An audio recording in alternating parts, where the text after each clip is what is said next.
O trabalho que aqui apresento é um trabalho qualitativo, com base em entrevistas. Fizemos no total 30 entrevistas, das quais 23 estão já trabalhadas, por isso os resultados que aqui apresento são resultados preliminares, ainda não definitivos. Tem aqui os temas sobre os quais nós questionamos. Jornalistas que se intitulam como jornalistas precários, que trabalham, nós temos neste momento praticamente todos os distritos do país cobertos, temos jornalistas muito recentes na profissão, temos jornalistas com décadas de trabalho.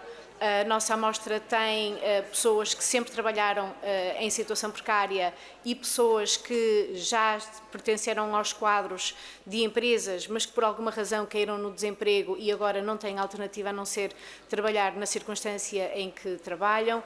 Temos também pessoas que não conseguem sustentar-se com o jornalismo e que são forçadas a ter um segundo emprego para terem condições financeiras, e temos pessoas muito jovens e pessoas já com décadas de experiência. Portanto, a nossa amostra é bastante alargada e esperemos minimamente representativa do que é o jornalismo neste momento. A apresentação que vos trago mudem por favor o slide, ela versa 4 temas diferentes. Um primeiro, o que chamamos das condições de trabalho. Nós temos aqui características principais de quem trabalha em situação precária. Temos a noção de que praticamente todos os que entrevistamos são pessoas precárias à força e não por opção própria. E que, além da relação jurídica contratual que têm com o título para o qual trabalham, têm também uma sensação de trabalho sem rede, porque não se sentem integrados numa redação, numa equipa de trabalho, numa lógica de funcionamento de redação. Alguns estão de facto integrados numa redação, cumprem horários de trabalho, obedecem ordens de chefia.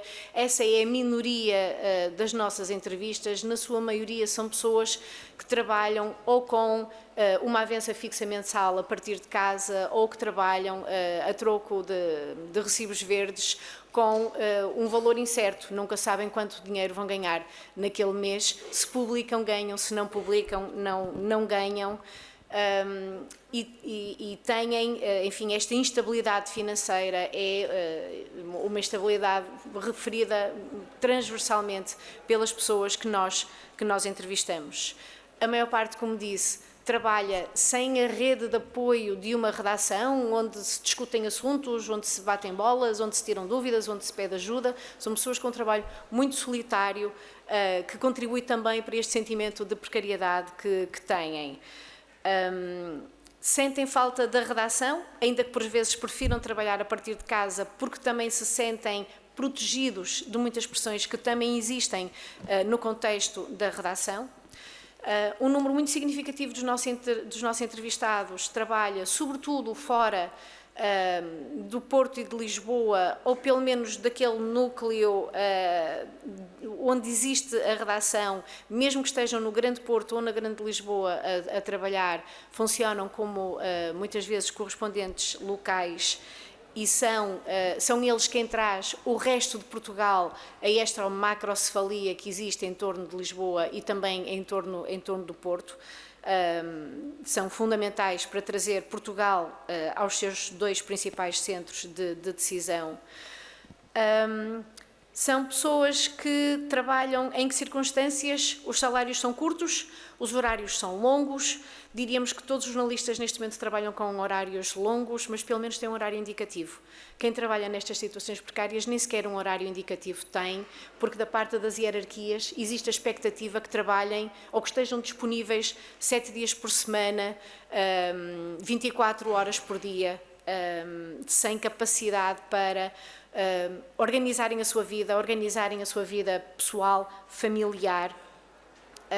Não têm direito a folgas, não têm direito a férias, por vezes tiram uma semana, 2, mas obviamente não remuneradas. E isto reforça da parte das hierarquias uma expectativa de uma disponibilidade permanente, não remunerada, de jornalistas que trabalham numa constante luta contra o tempo. Todos nós, desculpem, eu continuo a dizer de hoje, eu saí há 2 anos do Jornal de Notícias, mas todos os jornalistas trabalham numa luta contra o tempo. Quem trabalha nestes regimes precários tem duplamente essa luta contra o tempo, até porque se não trabalhar e se não publicar não ganha, e por isso a urgência de trabalhar cada vez mais aqui é particularmente premente. Trabalham nessa luta constante contra o tempo, um rendimento mínimo para um trabalho que é máximo, ou seja, trabalham em esforço constante, com prejuízo para a família. Foi-nos realçado várias vezes o prejuízo para a saúde, a começar pela saúde mental, mas não só, que estas condições de trabalho implicam para os jornalistas. Disse já que há quem tem outros empregos para se conseguir sustentar, ou o apoio da família, e houve alguns que notaram com, enfim, alguma bastante amargura, que por vezes são chamados a reportar sobre situações de conflitos laborais ou de quadros laborais que, sendo maus, não são tão maus quanto os deles próprios. Alguns têm capacidade para recusar um trabalho desse género, mas será a minoria, porque muitos dão por eles a fazer notícias sobre pessoas cujas condições de trabalho, de facto, são menos más do que as deles próprios. E perguntamos também, então, e do apoio das redações, o que é que sentem do apoio dos conselhos de redação, dos camaradas da redação, do sindicato de jornalistas. Temos respostas mistas. Globalmente, o reconhecimento da importância da existência de órgãos representativos dos jornalistas, sejam os conselhos de redação, seja o sindicato. Todavia, em particular, da parte dos conselhos de redação, houve, enfim, um lamento de que, de facto, eles não se sentem representados, defendidos como gostariam de ser pelos conselhos de redação, portanto, pelos próprios companheiros de cada um dos títulos. Podem, por favor, mudar o slide. Do trabalho diário, bom, já vimos que em termos de horários, folgas, férias, nada disso existe.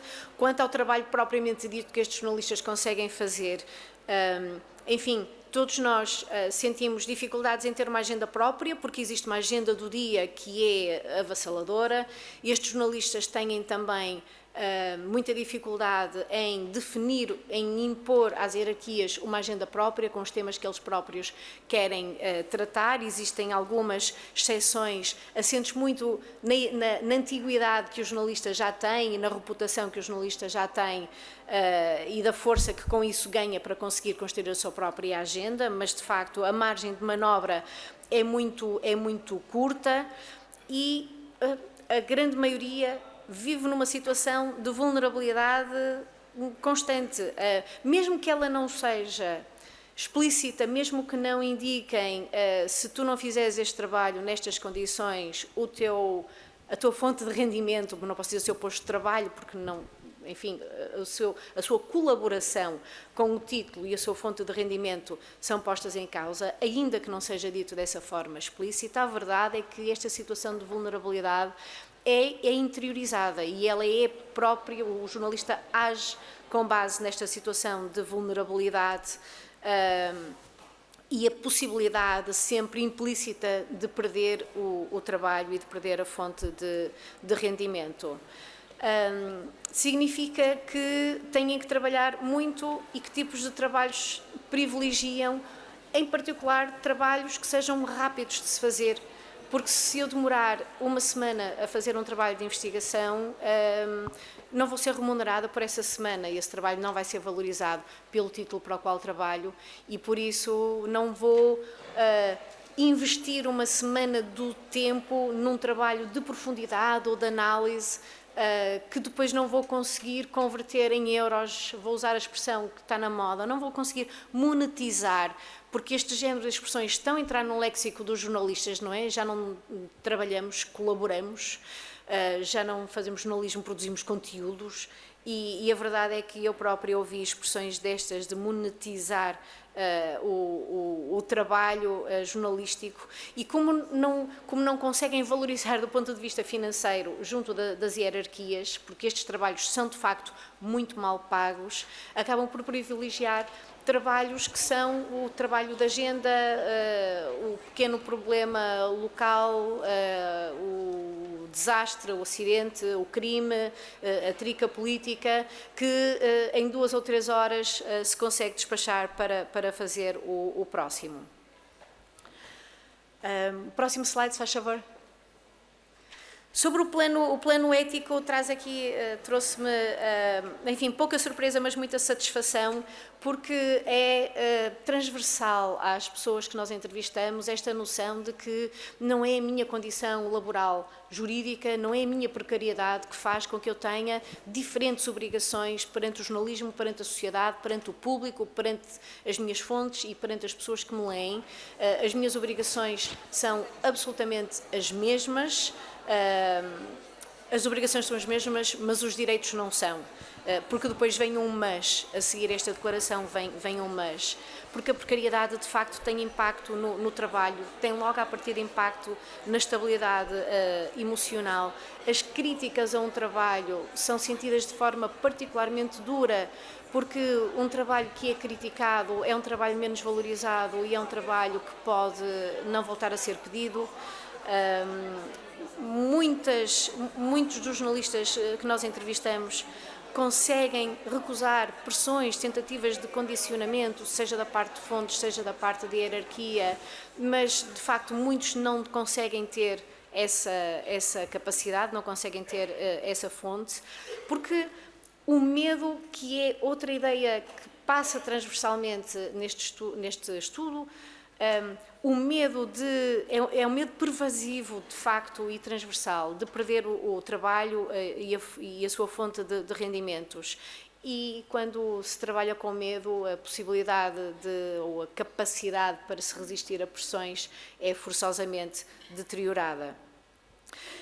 E falamos de trabalhos específicos como, por exemplo, trabalhos publi-reportagens, os recém-batizados projetos especiais, projetos editoriais com potencial económico, que sim, sabemos que são feitos basicamente por muitas pessoas que estão também integradas nas redações, mas que estes jornalistas são particularmente chamados a fazer, e eles sentem de facto muitas vezes que são chamados a fazer trabalhos que os jornalistas, deixa-me usar a expressão, os jornalistas dos quadros preferem não fazer.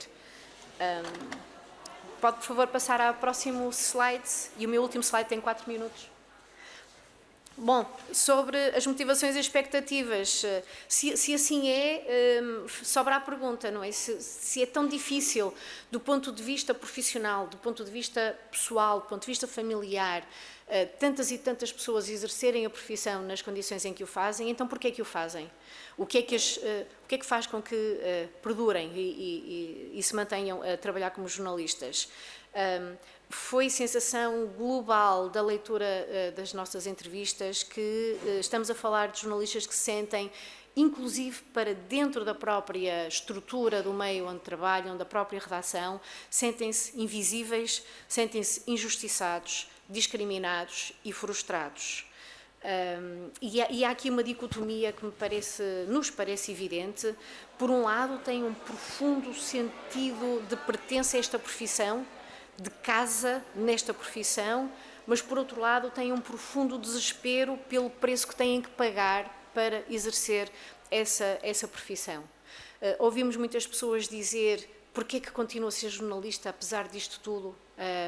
Porque me faz feliz, porque é isto que me dá gozo, porque é a ambição da minha vida, porque sempre sonhei e continuo a sonhar ser jornalista, porque tenho vocação, pela adrenalina, pela proximidade a fontes de poder, ou seja, razões de ordem pessoal, mas também ouvimos muitas razões de ordem social, porque estou a prestar um serviço à sociedade, porque o meu trabalho contribui de uma forma muito clara e muito objetiva para melhorar a vida de muitas pessoas, porque o meu trabalho é importante para a minha sociedade, para o meu país, para o local onde eu vivo. Claro que ouvimos também pessoas dizer que trabalham nesta situação porque são jovens e têm a esperança que a vida melhore, e ainda bem que assim é. Também pessoas que dizem que já não são jovens o suficiente para recomeçar uma carreira nova e, portanto, enfim, persistem. Pessoas que ainda têm condições financeiras para continuar a trabalhar da forma como trabalham, porque têm apoio de família, por exemplo, porque não têm responsabilidades pessoais, ou então pessoas que felizmente já têm condições financeiras para continuar a fazer um trabalho que não os recompensa financeiramente. Tivemos pessoas a falar-nos do jornalismo como um ato de resistência. Tivemos alguém a dizer-nos: sinto-me irrealizado na situação profissional, mas sinto-me realizadíssimo na condição de jornalista.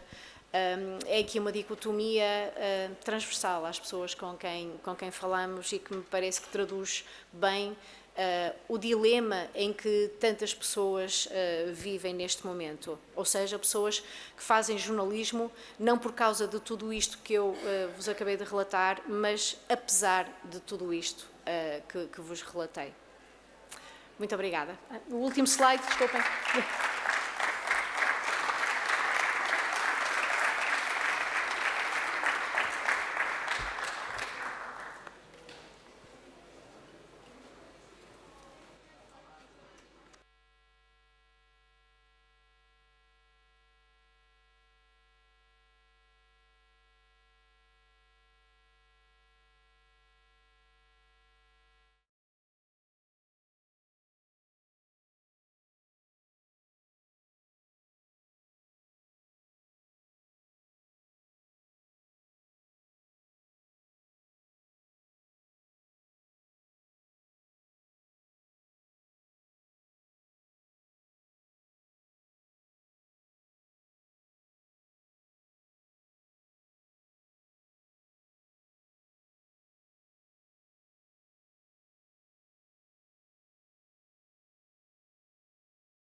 se transformou numa utopia.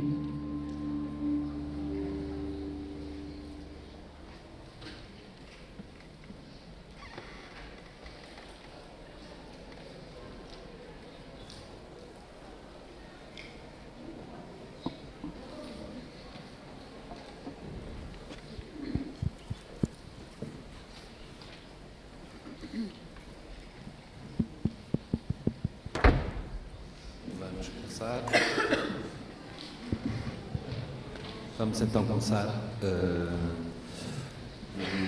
Este painel intitulou-se O Melhor Ofício do Mundo, o Pior Emprego do Mundo, e é sobre a precariedade. Nós habituámos que a precariedade fosse vista como aquelas pessoas que têm um vínculo com um fim, vão passando de vínculo em vínculo, mas neste país passamos a vida a ouvir os patrões lamentarem-se porque é muito difícil despedir e vivemos no mesmo país onde o despedimento coletivo passou a ser prática, onde através dele se tornou demasiado fácil despedir, onde, como dizia a Flor, ontem se removem das redações pessoas com décadas de profissão e com a maior das facilidades. No meu lado esquerdo está o Filipe Santa Bárbara, devia estar o João Pedro Henriques. Isto que eu dizia, que a precariedade, e precários somos todos nós, mesmo que tenhamos um vínculo sem termo, a ausência do João ilustra bem o que está a acontecer. O João não está aqui por uma razão, porque está num plenário do Diário de Notícias. Ontem, como sabem, o Sr. Fafa anunciou que não pagaria salários às pessoas enquanto a ERC não decidisse, enquanto os tribunais não decidissem.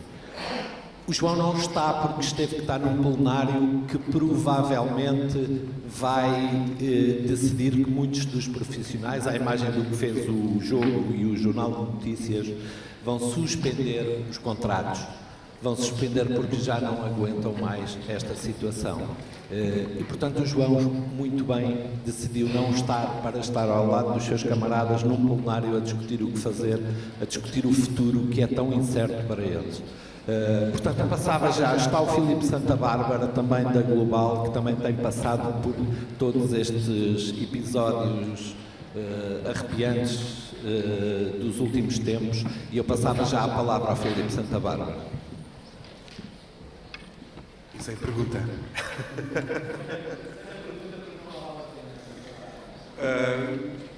Bom dia.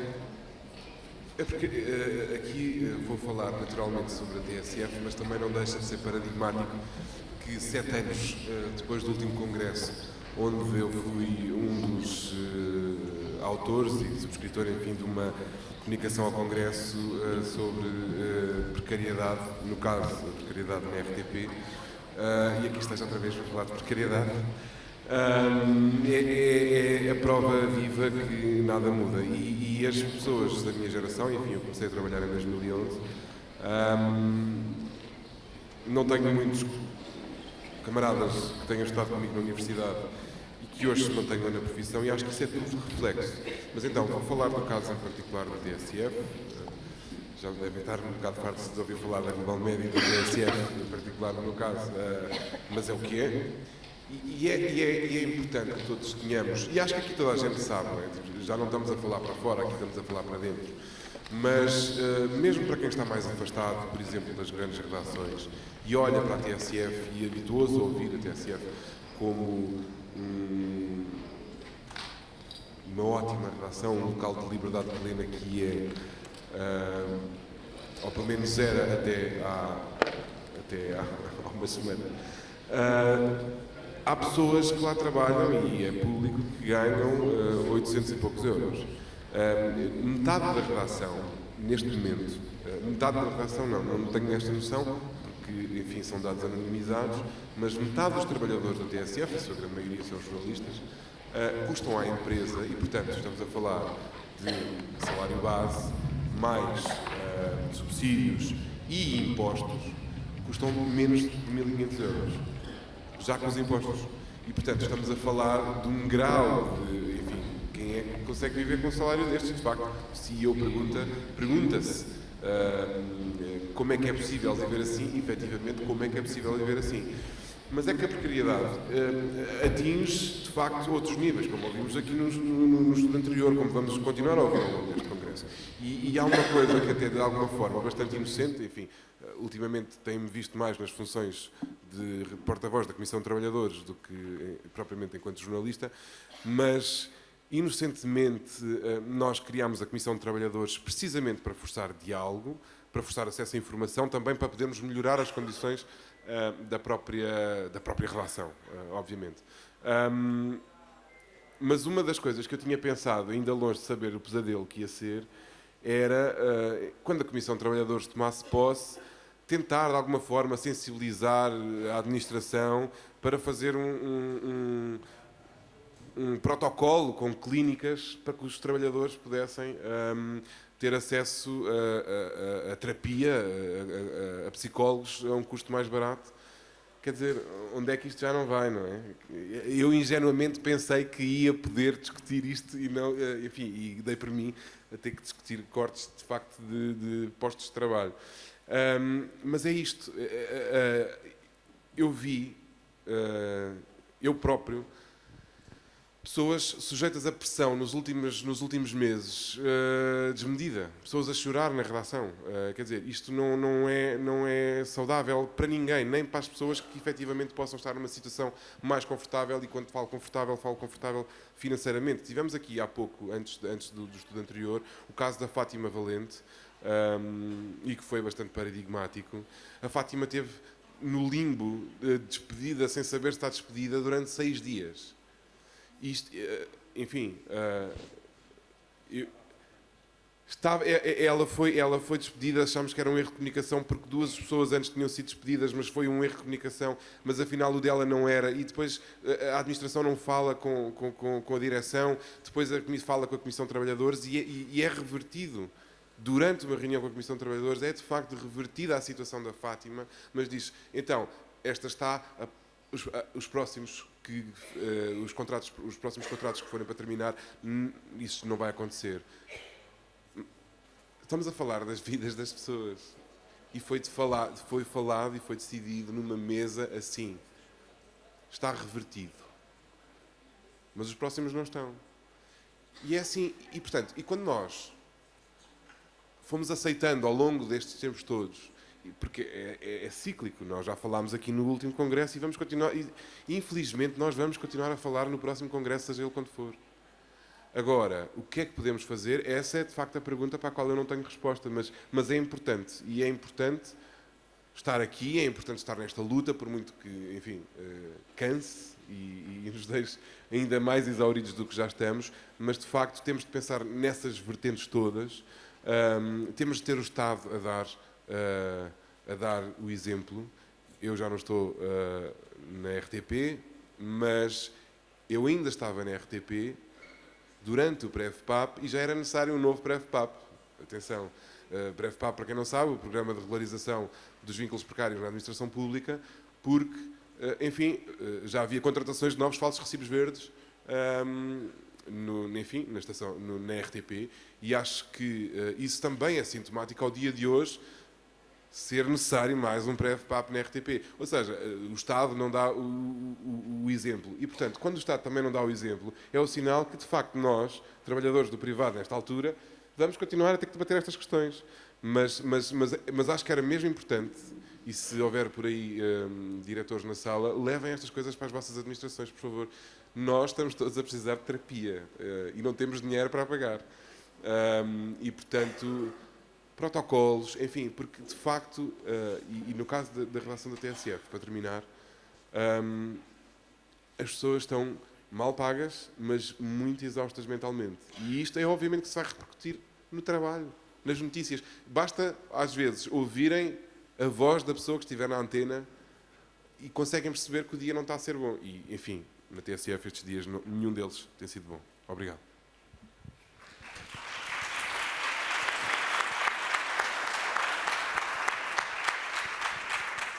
Nós optarmos por termos aqui uma conversa e não por comunicações mais longas. Eu pegava na ideia do Filipe, o Estado não dá o exemplo, mas nós temos um exemplo do setor empresarial do Estado, o exemplo de alguém que trabalha e ganha à peça em função das peças que faz, isto há anos, sem férias, sem tudo o que nos dá as mínimas garantias e alguma estabilidade.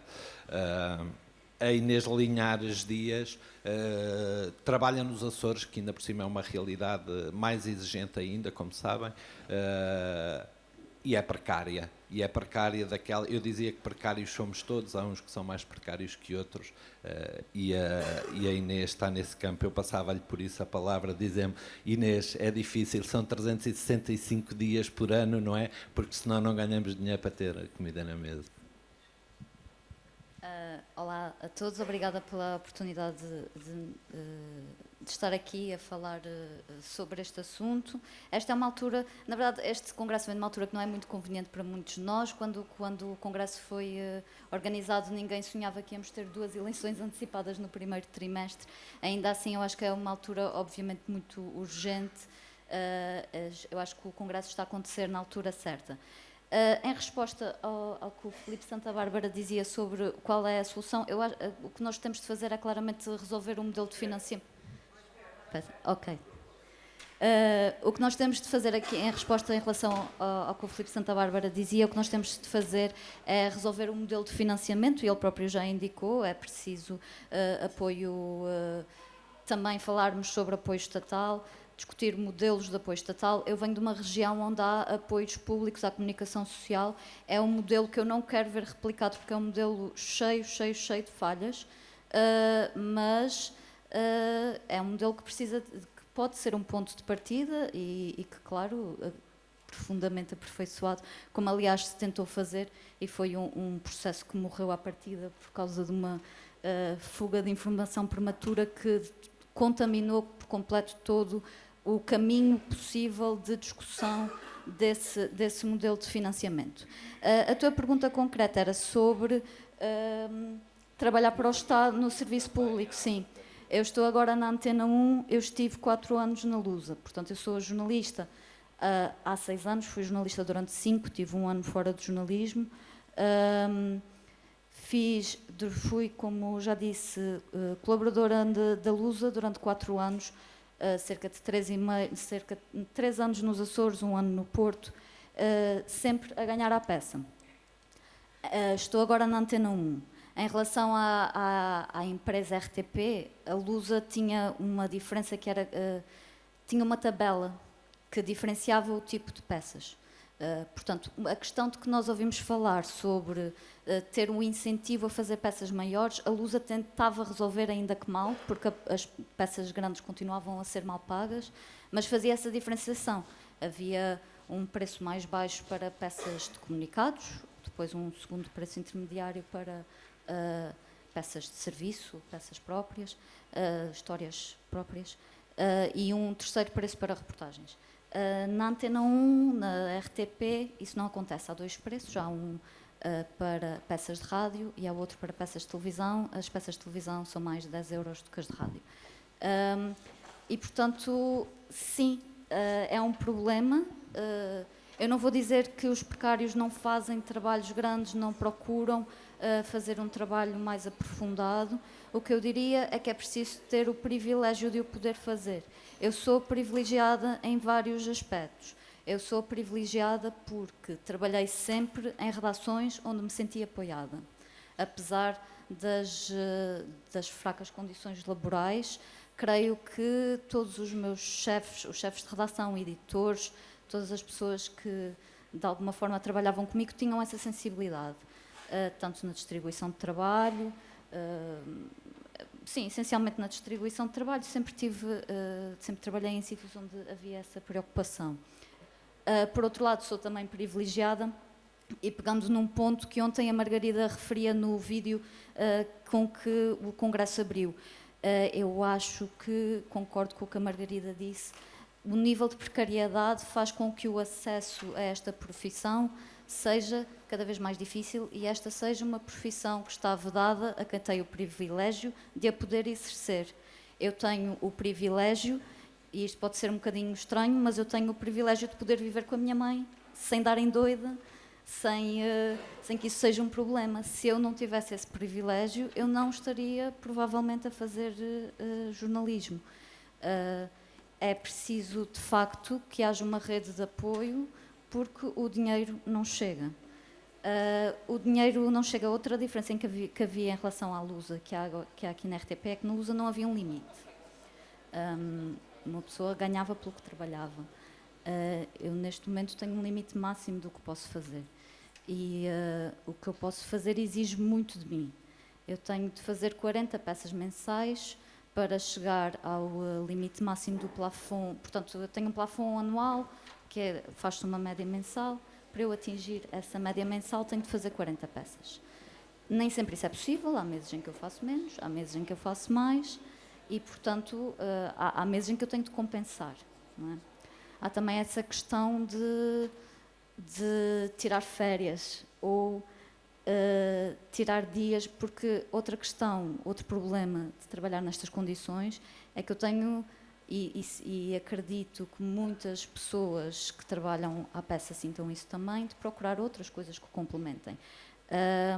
E, portanto, é preciso tirar dias para fazer essas coisas, sentir o peso de estar a tirar dias que não nos são reconhecidos. Nós não temos propriamente direito a férias, não é? Podemos tirá-las, mas não é propriamente um direito. Há sempre uma sensação, eu pessoalmente sinto sempre um peso grande cada vez que tiro dias.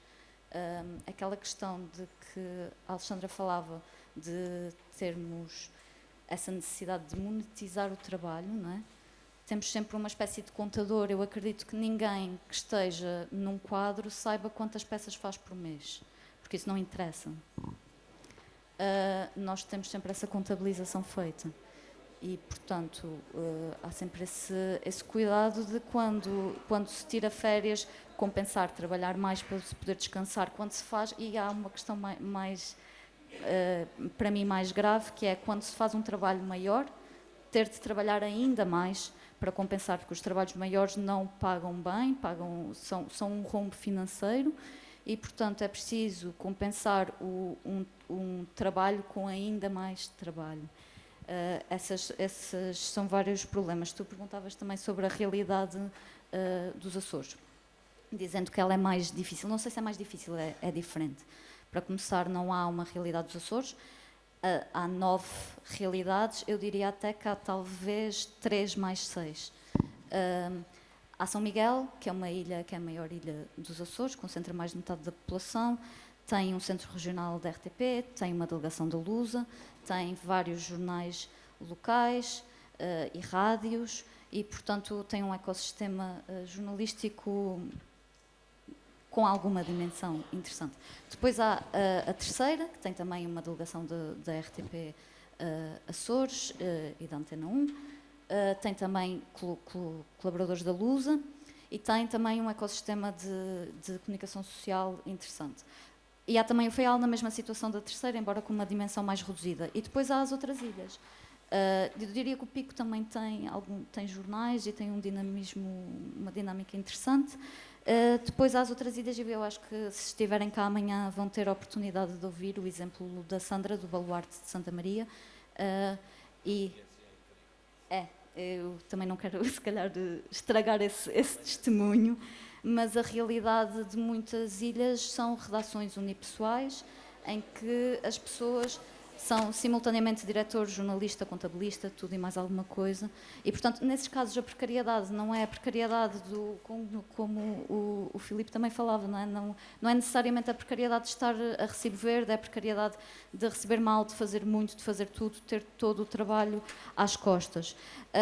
Eu queria também só terminar quer dizer, tenho 2 pontos para terminar, mas pegando aqui na questão do local, e também no que ontem o Alexandre Panda contava sobre o JN e sobre a intenção da administração de suspender os contratos das colaborações dos colaboradores de outros distritos, de Bragança, de Braga, de Setúbal, do Alentejo, assim. Essa é de facto uma realidade. Há dois tipos de precariedade. Eu queria, se calhar, comparava a realidade açoriana, a realidade das outras 6 ilhas, com essa realidade que é daquilo que se chama o país. Não é? Na Luz há uma editoria que é o país, que é tudo o resto.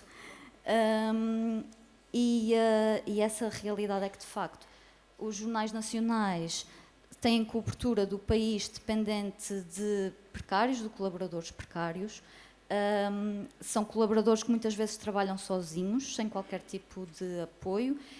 Eu até, estando nos Açores, trabalhava em casa e comecei um bocadinho nesse registro. Foram os meus primeiros anos de carreira e eu estava sozinha a sentar numa redação, também um bocadinho por escolha, é verdade.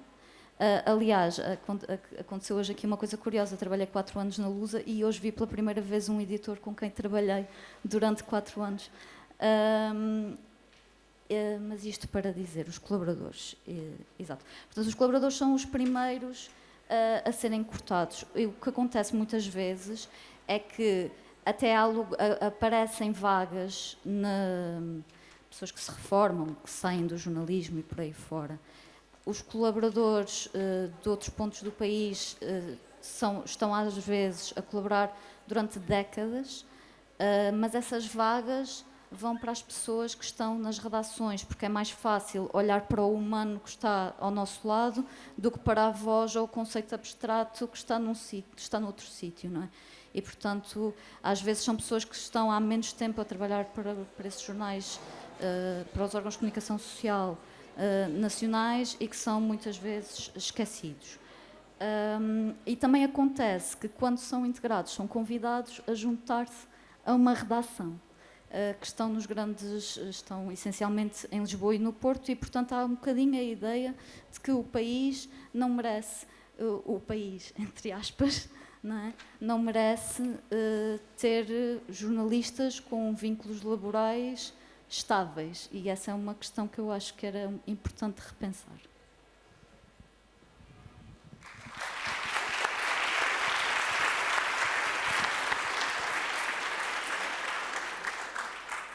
Nós tivemos a Inês, precária, a dizer-se uma privilegiada, como dizia ontem o Pedro Maldita Paixão.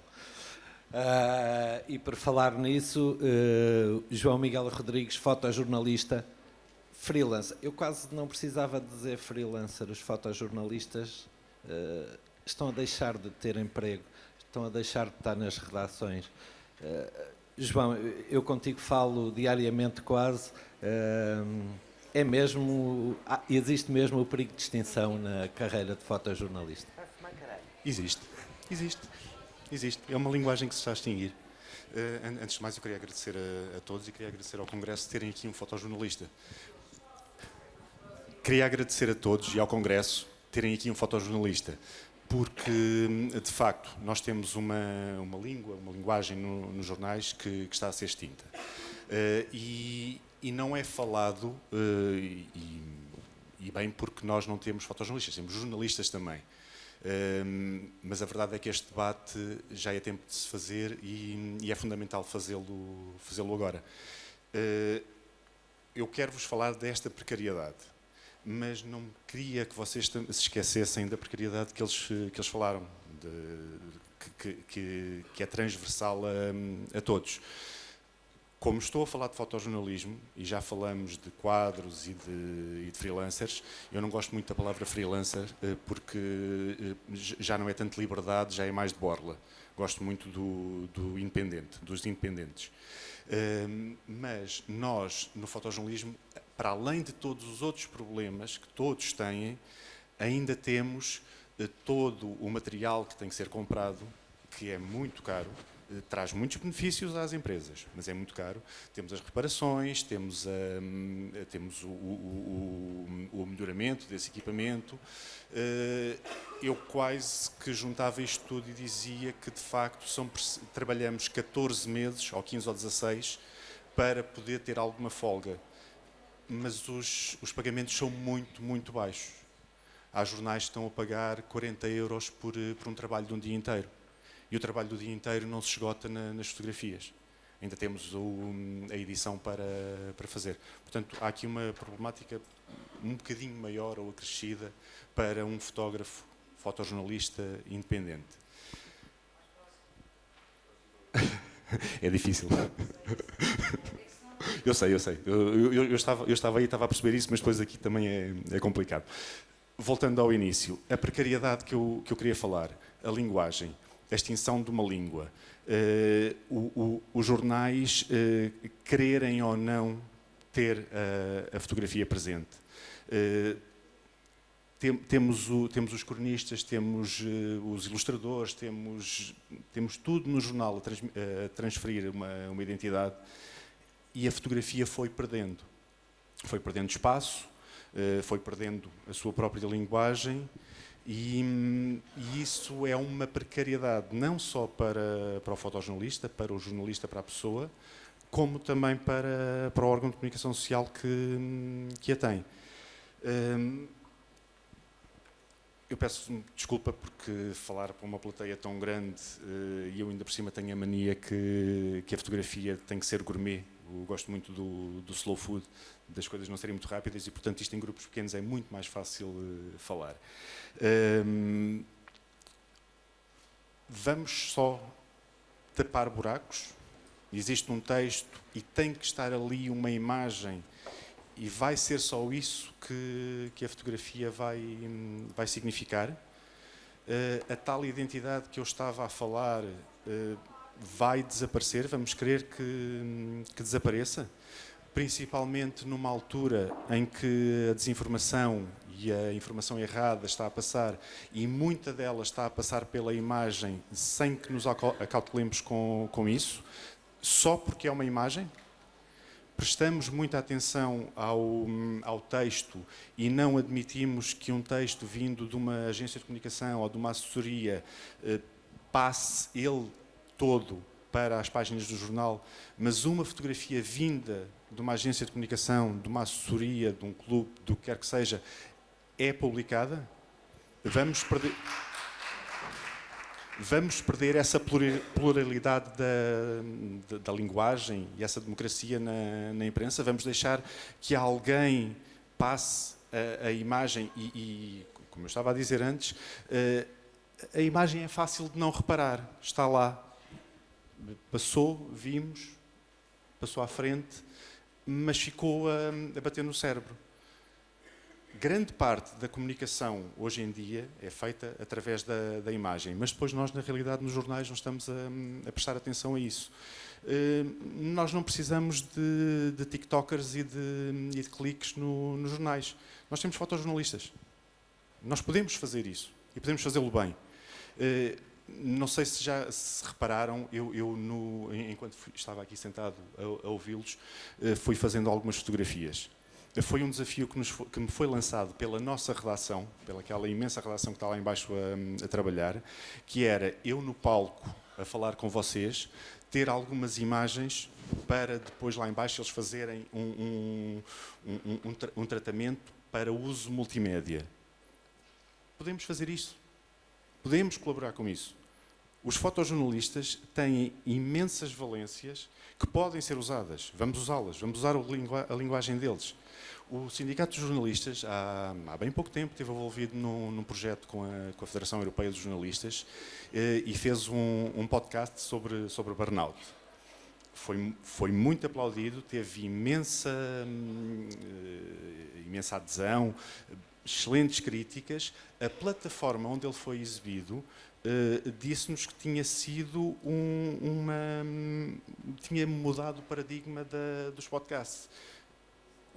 Um podcast que já não é novo, ou seja, o conceito de podcast que já não é novo, houve algo em 2023 que veio abrir novas fronteiras. Nós temos a fotografia nos jornais que pode contribuir para isso. Não acho que não a devemos perder.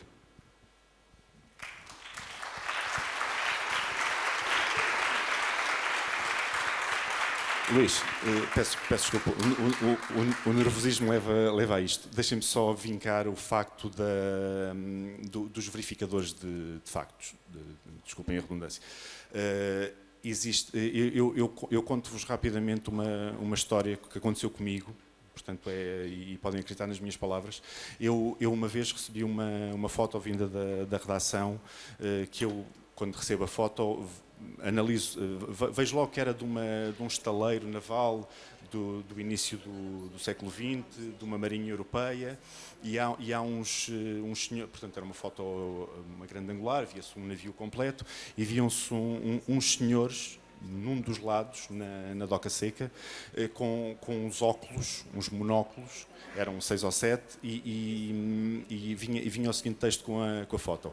Descobre-me rapidamente esta foto porque os nazis fizeram experiências com crianças judaicas, e os Minions são baseados nessa experiência, e aqui temos isso. Eu olhei para a foto e disse, não, isto são homens, isto são submarinistas, isto é para aí a primeira equipa de mergulhadores de uma marinha, e não é o que vocês me estão a contar. Isto eu a pensar. Rapidamente descobri a foto, que é muito fácil descobrir tudo hoje em dia, e repliquei, disse, olha, atenção que a história não é essa. Do outro lado. Mas isto já anda a rolar por todo o lado e nós temos que publicar. E eu respondi, publiquem por vossa conta e risco, e fiquem a saber que a história é esta, esta e esta, e eu não tenho nada a ver com o assunto, e vou levar este caso à direção. Portanto, temos muito a contribuir nesta nova era da desinformação.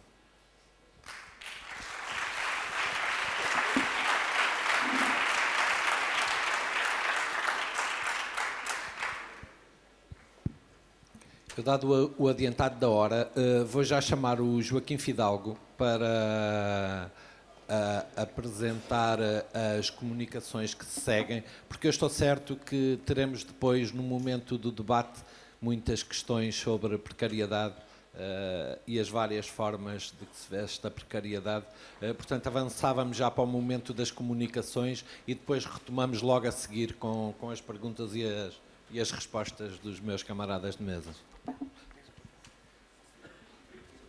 Uma partilha.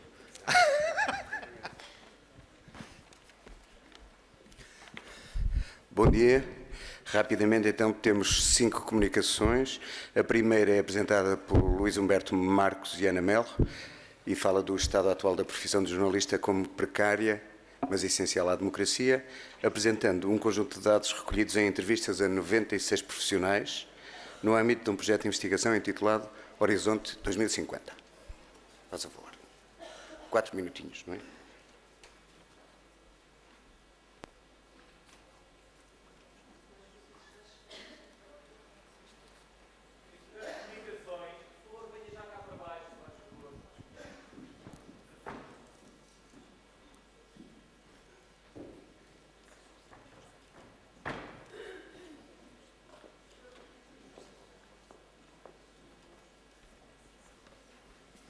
Muito bom dia.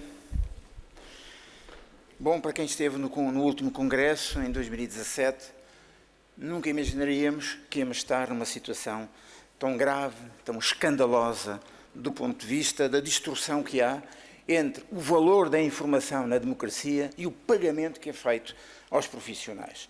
Porque há vários anos os jornalistas têm sido roubados de diversas áreas, por diversos setores, relativamente àquilo que é a força e a razão, digamos assim, do seu trabalho. A nossa comunicação resulta de um desafio que foi lançado exatamente na última entrega de prémios Gazeta, em 2022, e o Presidente da República, na altura, desafiou as universidades a fazerem estudos sobre as condições de trabalho atuais e perspectivas para o futuro. E o nosso trabalho foi exatamente nesse sentido, tentar identificar os aspectos que os jornalistas registram como sendo os fundamentais da caracterização da sua situação hoje e apontar para 2050. E desses resultados, estou à espera, entretanto, que os slides possam ser apresentados, mas eu tenho aqui... mas vão ali ou não? Bom, de facto, isto é a altura mais crítica para nós também resultado daquilo que ponderamos sobre este estudo relativamente à situação do jornalismo desde o 25 de abril. Mas o tempo é curto, a investigação dá para muitas conclusões, muitas articulações entre as dezenas de variáveis que nós relacionamos, e eu gostaria só de apontar, e vou ver se depois dá tempo à minha colega também falar sobre isto, os aspectos mais significativos, em termos, por um lado, de características do perfil do jornalista. Sublinha-se a importância de alguns aspectos que são fundamentais, são matrizadores, de facto, da nossa profissão.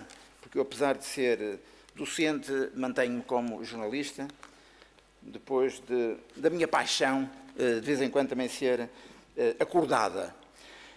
Características interessantes que os vários jornalistas registaram como importantes.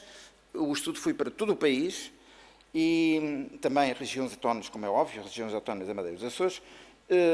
Características do perfil interessantes: ética, rigor, competências de escrita, capacidade crítica e imparcialidade. Sobre competências digitais, hoje os jornalistas consideram que 84% deles consideram que é muito importante para a atualidade, 90% no perfil do futuro. Ou seja, têm de facto já um olhar sobre a importância das tecnologias, das competências digitais na profissão. Em termos laborais,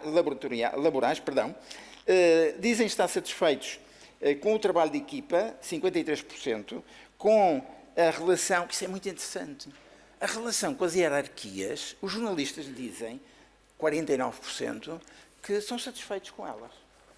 Relativamente à insatisfação, há aqui dois aspectos interessantes.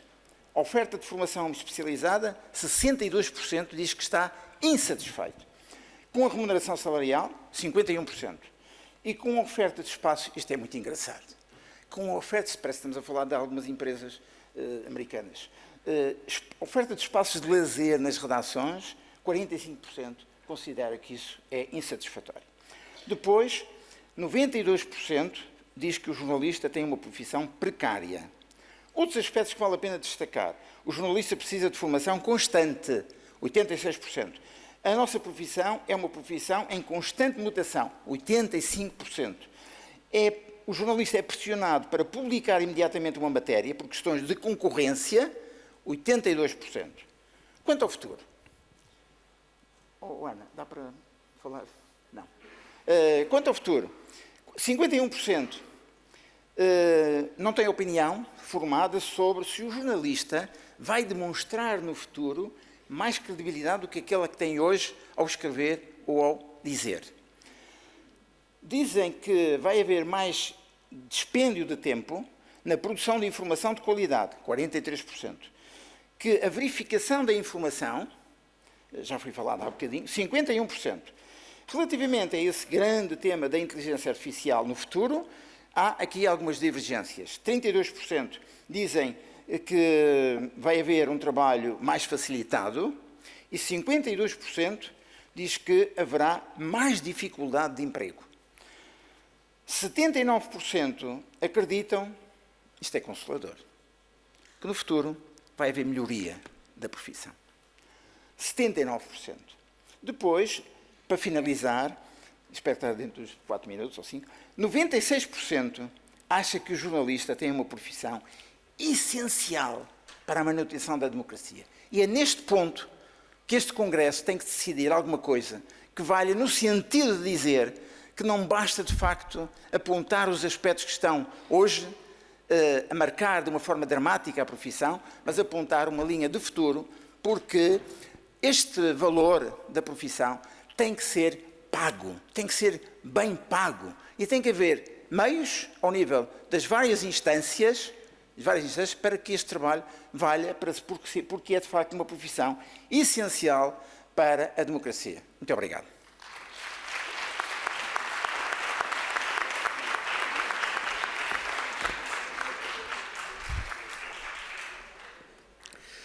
Segue-se uma comunicação de Rita Neves Costa, uma jornalista que faz o seu percurso individual desde o último congresso até ao presente, nomeadamente numa altura em que fez a sua primeira greve. Ela é jornalista do Jornal de Notícias e, por razões de última hora, ela não pode estar presente. O camarada dela, Bila Ribeiro, vai dar a mensagem que ela tinha.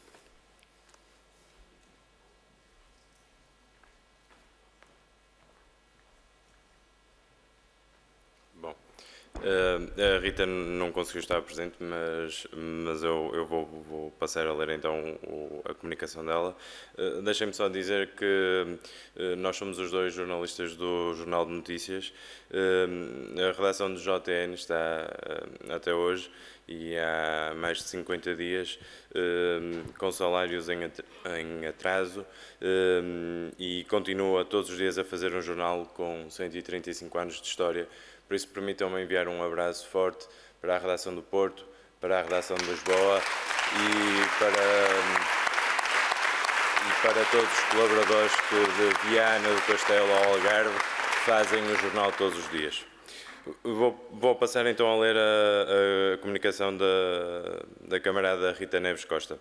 A comunicação chama-se A Paixão e a Maior Fraqueza. Janeiro de 2017. 4º Congresso dos Jornalistas. Estava a arrancar o meu percurso profissional como jornalista, já depois de realizar 2 estágios curriculares. Durante os dias do Congresso, escrevi um texto sobre jornalismo. Fui relê-lo no final de 2023 e já não me identificava. Muito embora as palavras fossem e sejam minhas. Confesso que o romantismo da profissão me iludiu. Ainda me deixo levar por ele e havia, claro está, alguma ingenuidade à mistura. Em pouco mais de 6 anos de profissão, conheci a incerteza de trabalhar a recibos verdes. Vi gente desiludida e desgastada com a profissão e, por consequência, a abandoná-la. Senti na pele a injustiça de preservar e proteger um bem público à custa de baixos salários pagos a profissionais altamente qualificados. Muitos deles, jovens jornalistas que não conseguem resistir na profissão devido aos rendimentos tão pouco dignos. E nada disto faz parte do passado. Como se não bastasse o estado a que aqui chegamos, em 2023 participei nas minhas primeiras greves e escondi o embaraço de me colocar em frente a câmaras para defender não só o meu posto de trabalho, como o dos meus colegas. Para defender o Jornal de Notícias, o jornalismo e, acredito eu, a democracia. Aquele mesmo embaraço que por vezes nos martiriza e aprisiona. Uma velha máxima de que os jornalistas não devem ser notícia. Durante 3 dias de paralisação, o JN não saiu para as bancas e fê-lo para responder a um dos mais violentos ataques à redação e à profissão. Ao meu lado, em protesto, estiveram camaradas com mais anos de profissão do que eu tenho de vida e outros tantos mobilizados na linha da frente com menos de 5 ou 10 anos de profissão. Os mais jovens, os salários mínimos, os precários, porque a precariedade tem muitos rostos, e os que mais dedicaram quase toda uma vida ao JN. Estávamos e estamos juntos na luta pelo jornal que viverá para além de nós.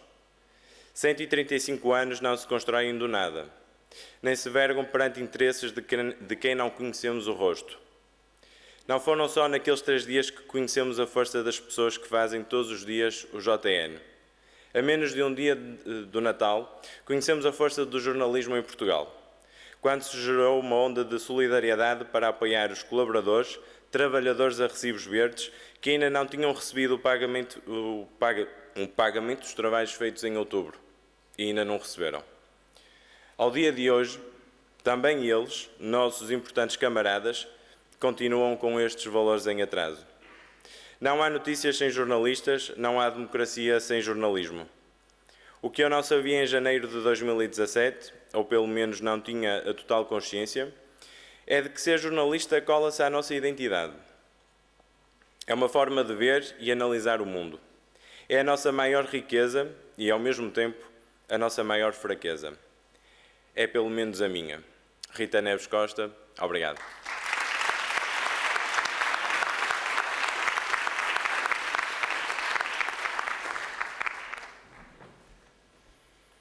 A próxima comunicação é do jornalista de O Jogo, Frederico Bartolo, que nos alerta para a fragilidade do panorama mediático português, com uma reflexão especificamente a propósito do que se está a passar no Global Media Group.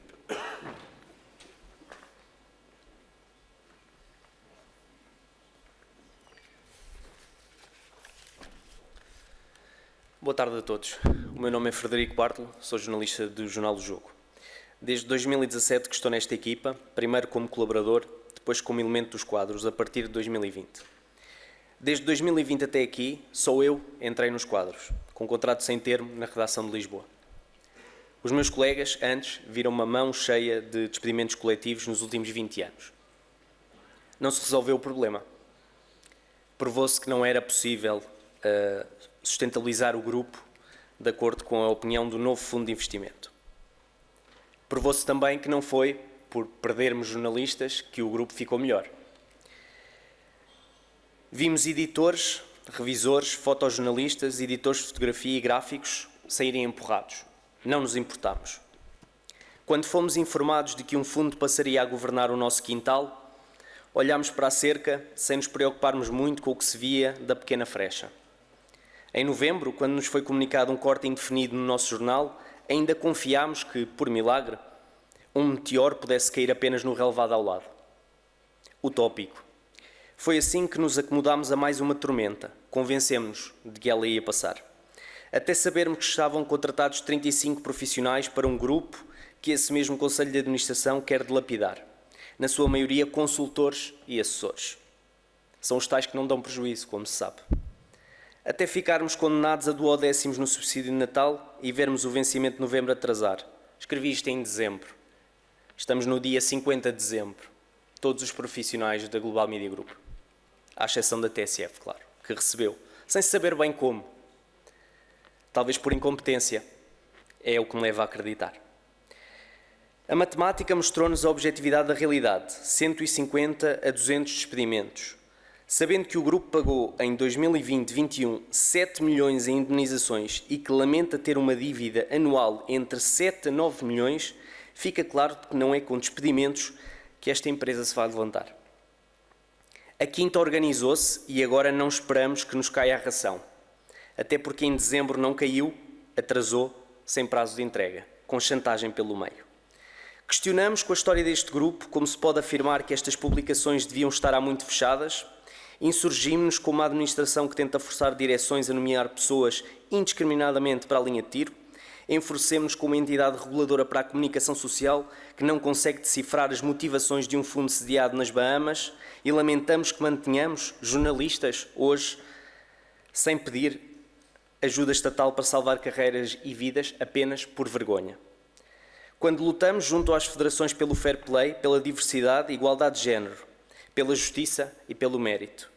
Revoltamos porque, mesmo seguindo os códigos deontológicos, mesmo renovando a carteira profissional de 2 em 2 anos, mesmo enfrentando as pressões económicas e editoriais, somos animais domesticados de administradores que não têm de respeitar as regulamentações inerentes à função de guardião da notícia e, em suma, de protetor da democracia. Porque a Global Media Group não é em si um produto, é sim cada jornal com a história e a identidade de quem o escreve. A TSF gravou momentos históricos do nosso país. O DN é o maior arquivo histórico noticioso do país. O JN é o bastião do jornalismo generalista vocacionado para o local e para as histórias do dia-a-dia. O Jogo tem sido um símbolo de que o desporto e o pluralismo também contam. A Global Imagens, pois é, vamos falar dele. Guardador de memórias visuais, de tanto que assistimos com incredulidade. Não nos importámos quando saíram. Não nos importámos até sabermos que outros colegas estavam já noutras empresas de comunicação social a trabalhar cada vez mais precários. Não nos importámos de colocar nós, jornalistas, fotos quando não é essa a nossa função. Erramos sempre que usamos uma foto de arquivo.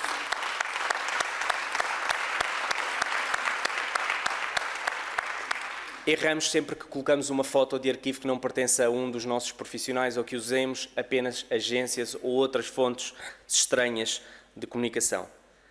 Falhamos porque não lutámos pelos nossos revisores, porque agora somos nós que corrigimos os textos dos nossos outros colegas.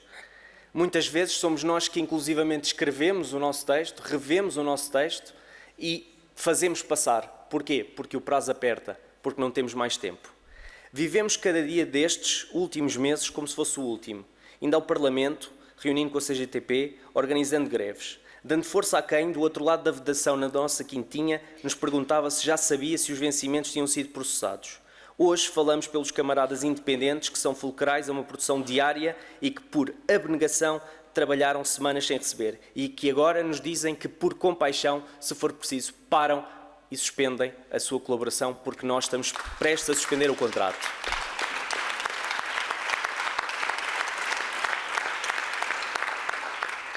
Falamos pelos que abandonaram tristes, sozinhos, sem poder fazer a missão a que se candidatavam.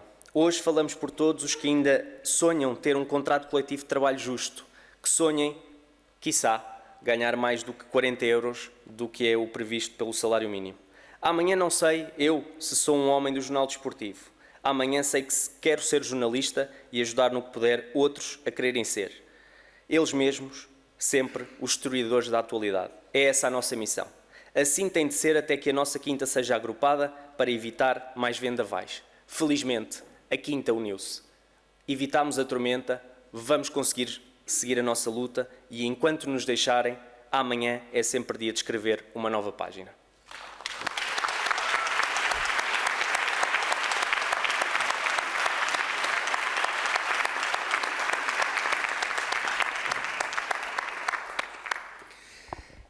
É ainda no âmbito do Global Media Group que vamos continuar, agora com uma comunicação coletiva de 15 jornalistas da TSF e que vai ser aqui apresentada pelo Ricardo Alexandre.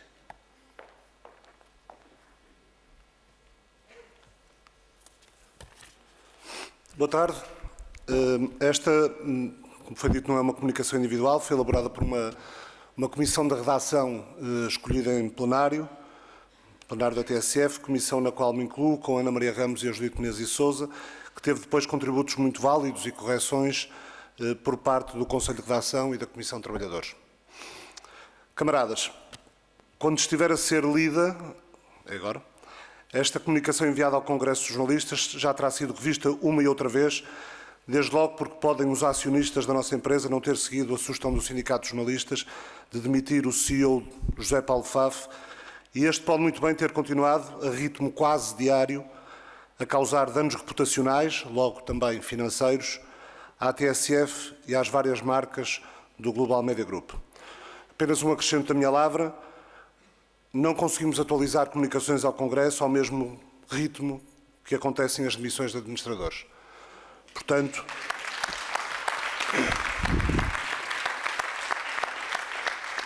estou sem telemóvel, avisem-me, por favor, se mais alguém se demitir até ao fim desta comunicação. Volto a ela, a comunicação coletiva. Em 3 meses, a rádio que mudou a rádio em Portugal e 2 jornais centenários que produziram sempre informação rigorosa, ajudando a consolidar a democracia, mais um diário desportivo e várias revistas, passaram a ser referência pelos piores motivos, com a entrada no capital do grupo Global Media como acionista maioritário do World Opportunity Fund, sediado nas Bahamas, sobre o qual pouco se sabe e sobre o qual o CEO José Paulo Faf recusa revelar identidades. Sabemos que o fundo de investimento tem 51% do capital social da Páginas Civilizadas, a qual controla direta e indiretamente 50,25% da Global Média e 22,35% da Lusa. E sabemos mais algumas coisas que serão certamente tratadas em sede própria, que não as Bahamas. Nos últimos 5 anos, saíram da nossa rádio mais de 30 jornalistas técnicos e animadores, saídas compensadas, entre aspas, com apenas cerca de uma dezena de novas entradas. Aos títulos do grupo, aos títulos que o grupo detém, os novos acionistas juntaram e criaram o site E-Brasil e registaram-no como propriedade da Global Media Group em setembro de 2023, sem que este projeto, este novo site, tenha sido previamente anunciado ou apresentado a ninguém do grupo, numa fase em que, a acreditar no discurso da administração, a empresa já estaria com dificuldades financeiras. Ainda em setembro, o novo Conselho de Administração da Global Média nomeou novas direções em redações como a TSF, depois de ter exonerado a anterior, apesar do protesto unânime da redação, e perante a Comissão Mista, constituída por representantes dos trabalhadores da rádio, o Conselho de Administração afirmou desconhecer propostas de aumentos salariais aprovadas pelo anterior Conselho de Administração, do qual continua a fazer parte Marco Galinha. A vontade de investir nos meios do grupo, manifestada quando a entrada em funções do novo Conselho de Administração, durou pouco. Em menos de 3 meses, fazem-nos crer que as auditorias, desconhecemos quem as fez ou quem as faz e com que capacidade para o fazer, já que a opacidade é marca identitária desta administração do fundo que nos leva ao fundo. Essas auditorias revelaram um buraco nas contas capaz de levar o grupo à falência, assim disseram. Mas um dos acionistas e presidente do Conselho de Administração, que continua a ser Marco Galinha, CEO do Grupo Bell, em setembro previa, de acordo com o jornal Eco, uma faturação de 660 milhões e um lucro de 9 milhões no próximo ano para o seu grupo empresarial. Temos assistido a um chorrilho de desgraças traçadas pelo especialista em marketing político que encabeça a Comissão Executiva da Administração, o Sr. José Paulo Faf, em diversos jornais fora do grupo. Camaradas, como sabem, está em causa o desmantelamento de marcas de referência do setor do jornalismo e da comunicação em Portugal, marcas que dão lucro, como o Jornal Notícias, ou que quase estão nesse patamar, como o Jogo, ou como a TSF, cujos resultados negativos diretamente imputáveis ao exercício da atividade não seriam de especial monta num ano de guerra e do esforço financeiro que tal implicou. Na Global Media Group está em perigo o futuro de 500 profissionais e suas respectivas famílias, porque não são apenas os 150 a 200, que não sabemos quem serão, que sofrem com a ameaça de despedimento coletivo. Todos estamos a sofrer com a situação. Os trabalhadores mobilizaram-se, fizeram greve, manifestações, pediram audiências ao Governo, grupos parlamentares, foram ouvidos em comissões da Assembleia da República, mas o problema está longe de ser resolvido. O fim destes meios de referência, marcas fortes do jornalismo em Portugal, é lamentável para os seus profissionais, mas também para um país que assiste a um verdadeiro atentado ao jornalismo livre e independente no ano em que comemora os 50 anos da Revolução que nos devolveu a liberdade. Sabemos que não estamos sozinhos nesta luta e também estamos solidários com todos os trabalhadores e, em especial, com todos os jornalistas da Bola. Acompanhamos também com preocupação o que se passa na revista Visão, por exemplo, e esperamos que as rescisões noutros meios onde estão a acontecer sejam efetivamente amigáveis. É também urgente um plano de ação do Estado no reforço da regulação, bem como na supervisão e aprovação de processos de compra e venda de órgãos de comunicação social, garantindo que a natureza dos seus detentores não possa pôr em causa a própria natureza da profissão. Todos sabemos que não há jornalismo livre e independente com profissionais precários, mal remunerados ou até, como agora acontece, não remunerados. Os jornalistas e trabalhadores da TSF pedem ao Congresso que reconheça e aprovem a moção a sair desta reunião magna que, sem a TSF e outros meios do grupo, a democracia e o pluralismo em Portugal estão ameaçados. Na TSF ultrapassámos já a fase de alarme, mas, como diria um antigo camarada do Jornal Notícias e um dos maiores das letras deste país, ainda não é o fim do mundo nem o princípio do mundo. Calma, é apenas um pouco tarde. Saudemos a memória do Manuel António Pina e vamos lá tratar de recompor isto antes que o tarde seja tarde demais.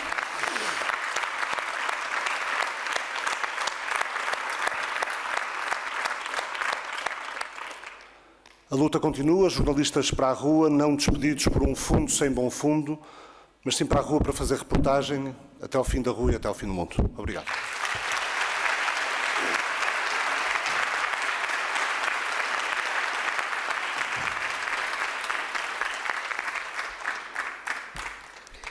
Temos agora a última comunicação deste conjunto, é do jornalista Rui Nunes e pergunta-se que lusa para o século XXI.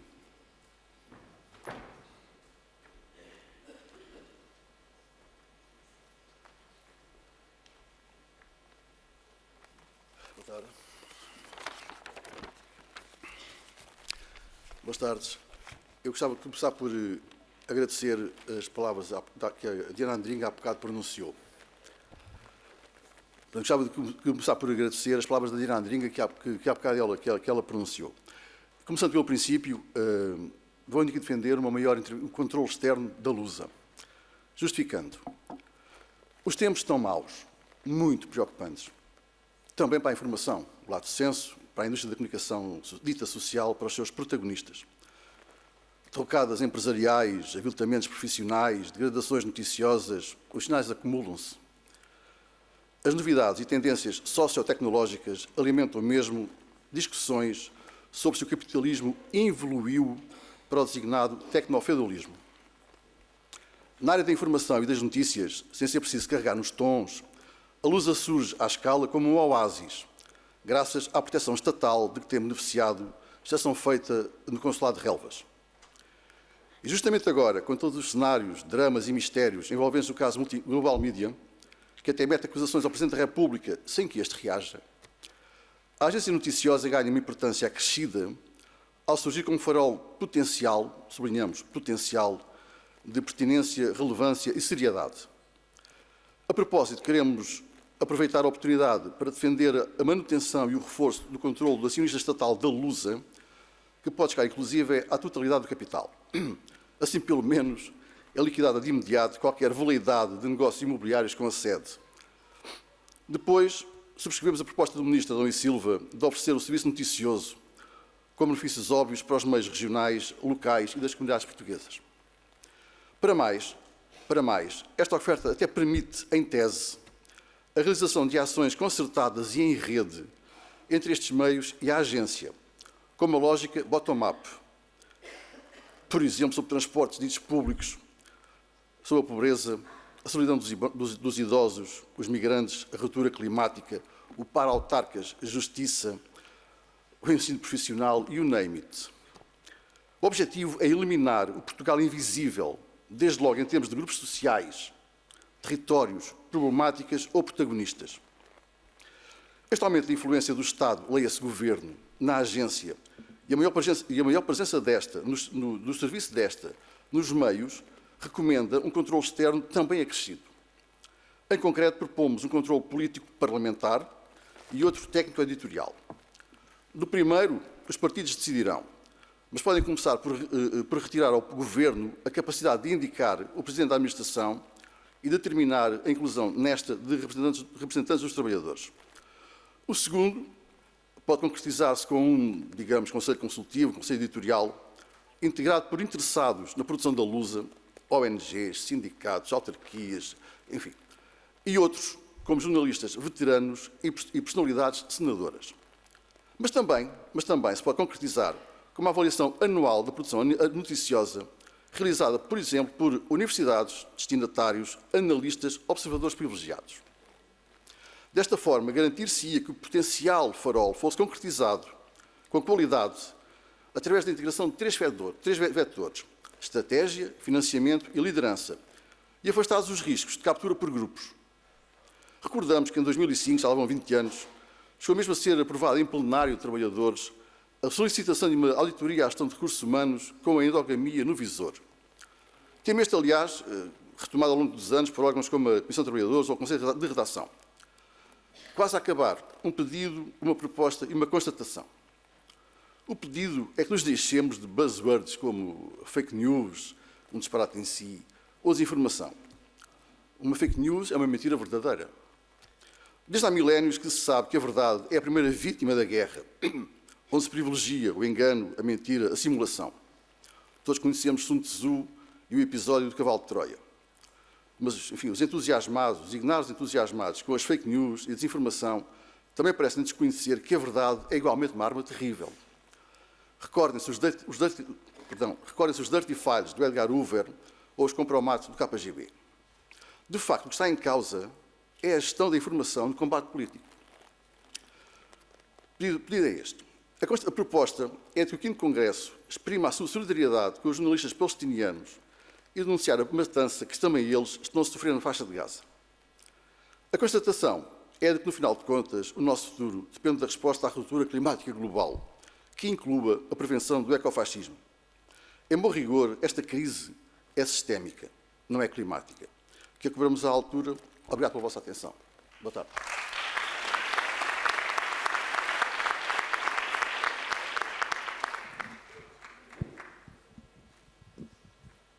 Terminado o período das comunicações, eu passava a palavra para vocês, para fazerem algumas perguntas. Certamente tem muito para perguntar, que o tema é... Ouve-se assim? Sim, já se ouve. Muito bem. Mas é por pouco tempo que eu devolvo a palavra à plateia para fazerem as perguntas que entenderem quem está na mesa. Ali... Há microfones por aí. Está aqui, Luís, está. Um abraço, Presidente. Boa tarde a todos. O meu nome é Nuno Miguel Santos, eu tenho carteira profissional, já estive aqui em 2017 e esta questão da precariedade não é nova. Tenho duas questões para colocar, uma diretamente ao João Miguel Rodrigues e outra também ao Luís Rodrigues, ao Luís Simões, não como moderador, mas como presidente do sindicato. Mas queria começar por fazer aqui uma saudação muito especial, porque já o vi aqui sentado. E essa saudação é ao presidente da Comissão Executiva deste 5º Congresso dos Jornalistas Portugueses, o Pedro Coelho. O Pedro teve um trabalho notável em conseguir montar este Congresso e, por isso, ele que o começou no fundão, onde eu estive ao lado dele desde o primeiro momento, quero deixar essa saudação ao Pedro. E vou estendê-la à pessoa que está sentada ao lado dele, a Maria Flor Pedroso. A Maria Flor foi a presidente da Comissão Executiva do 4º Congresso. Foi alvo nos últimos anos, que eu me lembro, da mais vil tentativa de um santo ofício do século XXI, chamado redes sociais, que quis menosprezá-la, que quis atirá-la pelas ruas da amargura, e ela, como uma profissional íntegra que é e sempre foi, está aqui a dar a cara, preside ao Clube dos Jornalistas, e é para eles os dois que eu quero pedir uma enorme salva de palmas, uma grande saudação nesta abertura.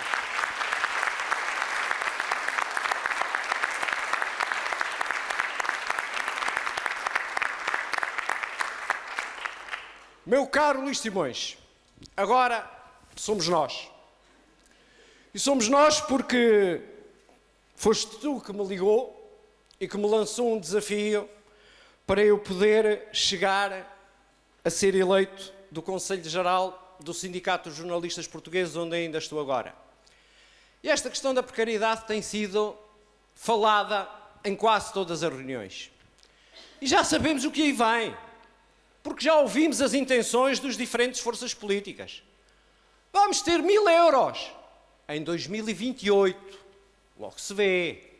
Eu vi uma jornalista, um testemunho que passou, de uma camarada que dizia que desde 2017 até 2024 que ganhava o mesmo. Eu conheço casos que ganham o mesmo desde 2001 e 2002, quando começaram há 20 e tal anos. E o único aumento que tiveram foi o do salário mínimo nacional, porque daí não passaram. E, portanto, aqui tem que haver, do meu ponto de vista, e saúdo a iniciativa que foi feita pelo sindicato em rever o contrato coletivo de trabalho com a Associação Portuguesa de Imprensa, mas lá, por exemplo, eu tenho azar. Pouca sorte, trabalho numa rádio, não estou abrangido. E, portanto, estamos na mesma. Não há ninguém hoje que entre num órgão de comunicação social, seja com contrato, seja no quadro, que não tenha formação superior. Somos profissionais que são qualificados, a grande maioria deles, muitos deles, já com o mestrado integrado ou com o doutoramento, e vão ganhar em 2028 1.000 euros. Uma última palavra, ouvi com toda a atenção a intervenção do camarada Ricardo Alexandre, que não conheço, mas a quem quero enviar desde já um grande abraço de solidariedade para todos os trabalhadores do Grupo Global Média. Falou-se aqui muito na questão de apoios do Estado. Eu concordo, mas há muitas maneiras de apoiar o Estado. E li há dias uma entrevista, umas declarações de um representante de uma força política que vai estar aqui amanhã, e vou estar cá também para o questionar, em que defendia a nacionalização da TSF. Eu arrepiei-me, porque temos que ter memória. E quando o grande pai da TSF, e que lamento não tenha sido homenageado no 4º Congresso e que neste 5º também não seja, chamado Emílio Rangel, criou a TSF. Emílio Rangel, não nos esqueçamos dele nunca. Ele fê-lo e afirmou publicamente que queria uma informação livre e independente fora do Estado e da Igreja, que era o que havia na altura. E construiu-se um património de 30 anos para agora se dizer, não, vamos voltar tudo para o Estado. Não. Há muitas formas, muitas fórmulas que o Estado pode apoiar os órgãos de comunicação social, e amanhã até apresentarei algumas na comunicação que irei fazer, mas para já, meu caro Luís, a pergunta, esta era para ti. Para finalizar, o João Miguel. O João a gente já se conhece há alguns tempos, mais pelo Zoom, penso que é a primeira vez que estamos pessoalmente um em frente ao outro. O João dizia que os fotojornalistas estão em risco. Estão. E a culpa também é de quem? É nossa. Não nossa, dos jornalistas. Porque vamos ao sítio e tira lá uma fotografia com o telemóvel. Chega. Para preencher a página, chega. Qualquer coisinha serve. E, portanto, enquanto formos nós todos que permitirmos isto, não vamos a lado nenhum. Muito obrigado.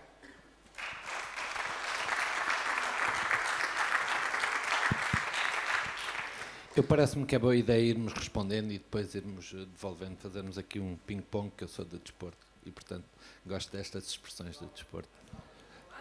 Sim, senhor, mais alto. O Nuno é uma força da natureza, também por isso o convidei para o Conselho Geral, que é hoje um Conselho Geral diferente do que tem sido. Eu lembro-me que, creio que foi a Paula Sofia que criou o slogan "Num Conselho cabe um país", no Conselho Geral estão representantes de todo o país, porque o jornalismo não se faz e não se pode fazer só nos grandes centros. E, portanto, destacar isso é importante.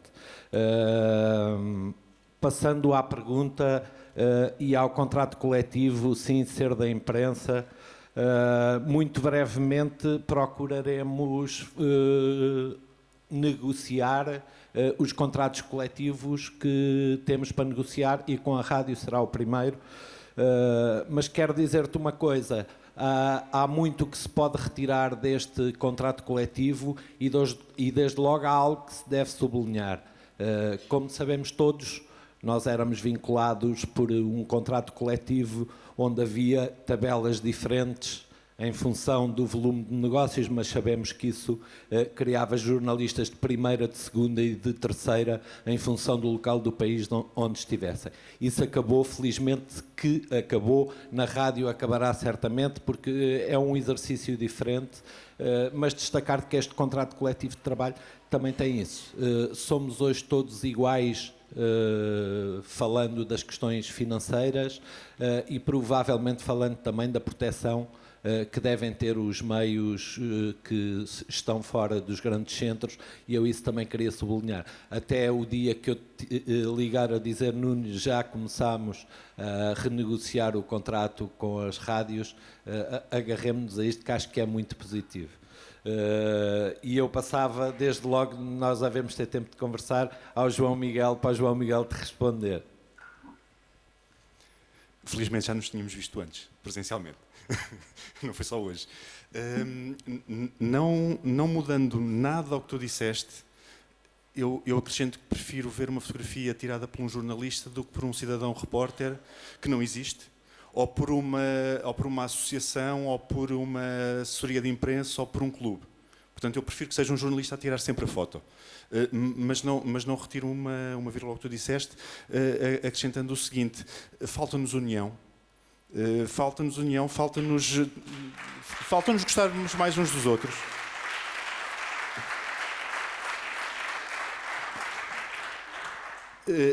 Eu sei, e todos sabemos, que há alguns grupos em comunicações internas que felizmente se tornam externas, dizem aos jornalistas repórteres: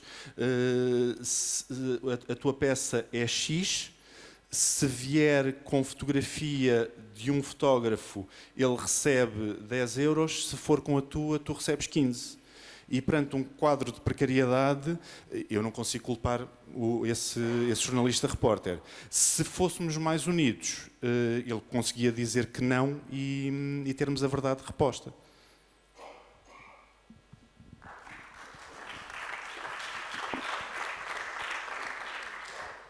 Mais questões? Não estou a ver ninguém de braço. Sou aqui eu, Ana Luísa Rodrigues, RTP, mas jornalista acima de tudo. E com muita honra e com muita paixão também, mas com alguns engulhos, pá. Bom, obrigada. Eu queria dedicar as minhas primeiras palavras. Tenho duas perguntas, mas sobretudo também gostava de fazer aqui uma breve intervenção sobre coisas que vão aqui, que acho que também podem ser motivo de reflexão para todos nós. Mais alto? Muito bem. Epá, alguém que diga para eu falar mais alto, quer dizer, as pessoas que me conhecem sabem que normalmente dizem o contrário, mas pronto. Então eu vou falar mais alto.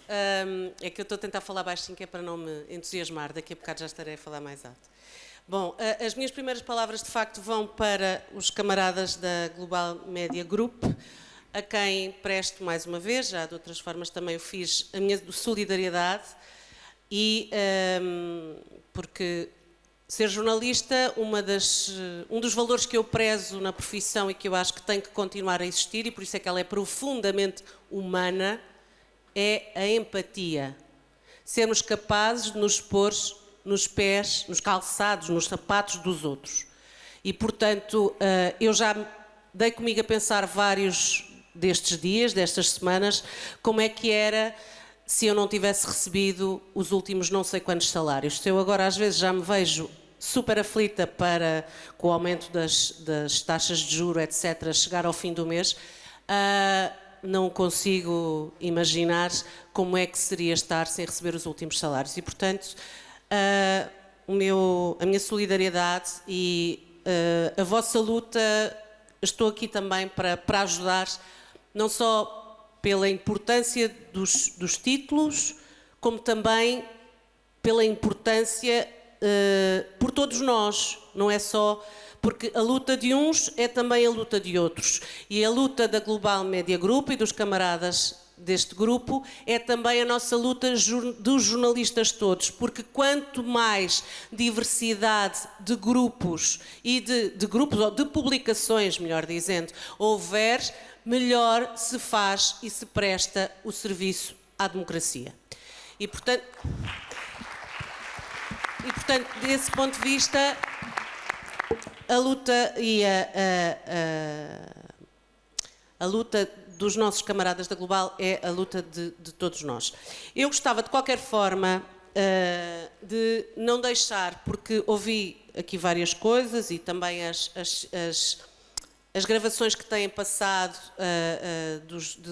com vários testemunhos, que me têm trazido assim desde ontem, mal, imagino que não seja a única a dizer, é uma única a sentir. Mal porquê? Mal porque sei de tudo isto e de muitas coisas que são verdade. Vejo e estou numa redação em que, apesar dos problemas, existem vários problemas também de precariedade, mas que, apesar de tudo, sendo uma redação de um órgão público, não têm o dano avassalador que muitos dos nossos colegas das empresas privadas têm. E isso só para responder aqui, porque acho que os congressos também são dinâmicos, a questão de a desgraça que é poder ser um órgão público, como o camarada que ainda agora interveio disse, eu tenho outra visão, por exemplo. Eu não tenho grandes dúvidas em afirmar, e de vários colegas com quem já falei, que é muitas vezes nos órgãos públicos que há uma capacidade e uma liberdade que muitos e muitos órgãos privados não têm, do ponto de vista jornalístico. Nós, muitas vezes, temos imensas lutas, mas acho que é importante que na situação em que estamos, chega também de continuar a haver aquela história daquele papão de que o Estado, a propriedade pública, as subvenções do Estado, que parece que são um tabu, como se a propriedade privada e empresarial não fosse extremamente danosa para o exercício da liberdade jornalística.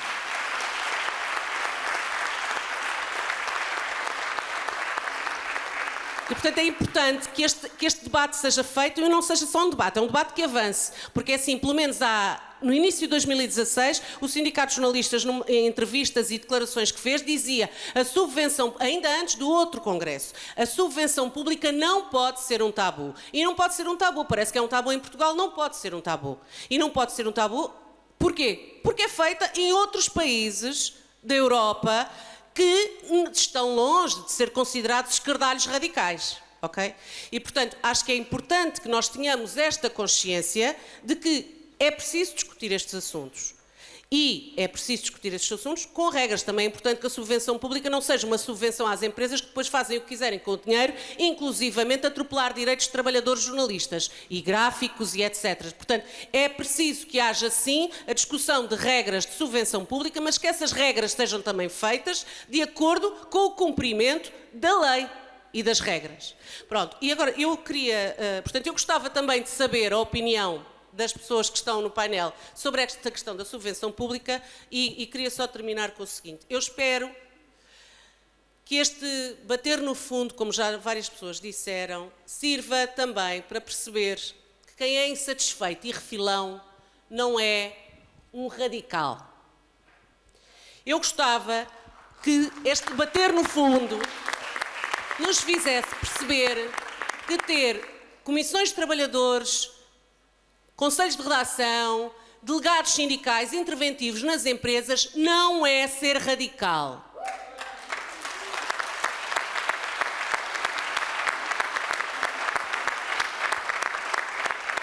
É, pelo contrário, de uma forma que é conferida pela democracia, para isso é que existem os órgãos, a democracia existe e uma das coisas básicas que tem do ponto de vista político é o sistema de pesos e contrapesos. E os órgãos de representantes dos trabalhadores e as discussões, os trabalhos, os debates fazem parte do sistema de pesos e contrapesos da democracia. Está conferido constitucionalmente. E não é na Constituição portuguesa. É na Constituição de todos os países que nós dizemos todos que são muito avançados, como são a Europa do Norte. E, portanto, acho que é importante que este bater no fundo nos faça também pensar que nós, durante demasiados anos, olhamos para a desigualdade das redações em que havia gente a ganhar milhares de euros, direções que também são jornalistas a ganhar milhares de euros, com gente ao lado a ganhar 800 e salários mínimos. E, portanto, é capaz de ser importante que nós, enquanto jornalistas, olhemos para isto e não é chorar sobre o leite derramado. Mas é conseguir que este Congresso seja um virar de página em relação a isto, uma tomada de consciência de que desigualdades destas em redações não podem acontecer, porque se nós queremos ser e somos um dos pilares e um dos garantes da democracia, não podemos atropelar uma elementar regra democrática que se chama igualdade e não desigualdade.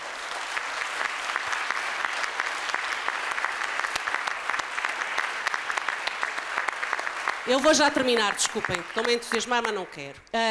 Porque estas questões acho que são importantes colocar e acho que há um lado importante também na crise do Global Media Group e que é um lado que nos afeta a todos.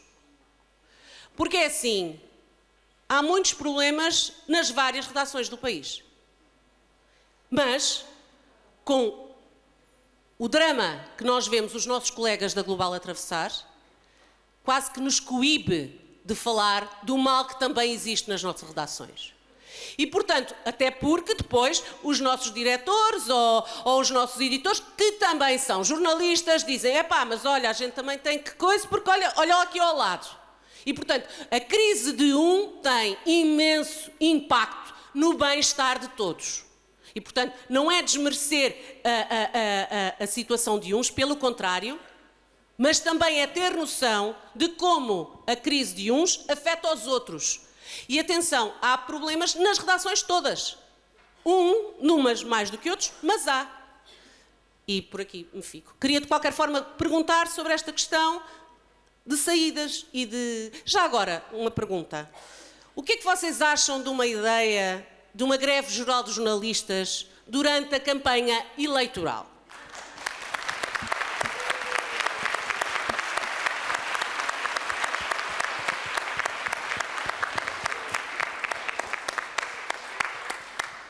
Eu não consigo falar tão alto como a Ana Luísa, como já perceberam.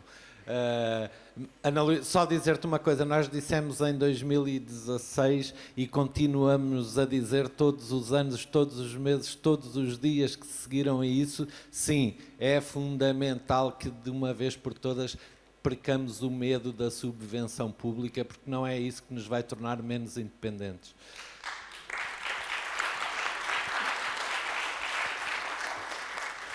Eu perguntava, e até por isso, aos meus camaradas de cadeira, estamos em várias, mas está bem, se queriam dizer alguma coisa sobre isso. Eu aí nem sei que quero, por isso é que fez este. Sim, quero. Eu creio que há aqui uma confusão. Houve uma reação a uma questão levantada por outro colega, que era diferente da subvenção. Era a questão da nacionalização. E é verdade que o serviço público de informação é um bom serviço, não há que ter medo disso e de o dizer claramente, mas também importa que a nacionalização e que ter apenas serviço público não seja a única solução, ou seja, que haja também espaço para privados e independentes, e eu sei que era essa a intenção, e daí a conversa sobre a subvenção. Mas só para esclarecer que o que o outro colega disse não era contra a subvenção do Estado, mas sim contra a nacionalização da TSF em específico. Como é óbvio, a subvenção do Estado é uma questão que tem de ser debatida, que tem de ficar muito bem esclarecida aqui neste Congresso. Eu acho que é a única solução. Eu acho que, de facto, tornou-se muito, muito claro que o modelo de financiamento comercial tem impactos muito mais perniciosos na independência editorial do que uma subvenção pública. Como eu já disse, eu venho de uma região onde há uma subvenção pública. Não é de todo um bom sistema o que existe nos Açores, não é. O sistema dos Açores permite que, por exemplo, é um sistema que não tem propriamente critérios de qualidade, e ontem o Pedro Coelho falava sobre isso. É um sistema que permite, os Açores têm um maior rácio de órgãos de comunicação social per capita, mas este sistema de apoios permite que haja sites onde trabalha apenas uma pessoa e que se limitam a publicar comunicados.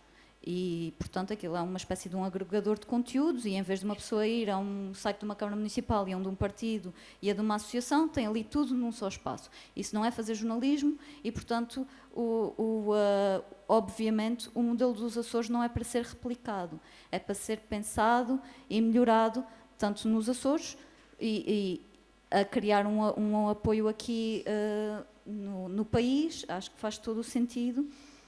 E acho que esta é uma questão que já toda a gente levantou. Acho que há outros setores onde esses apoios existem e que podem ser replicados, e um deles é o modelo da DG Artes. Acho que esse modelo de candidaturas com um júri autónomo permite em absoluto garantir a independência editorial e ter um apoio estatal, porque de facto não há neste momento grande alternativa.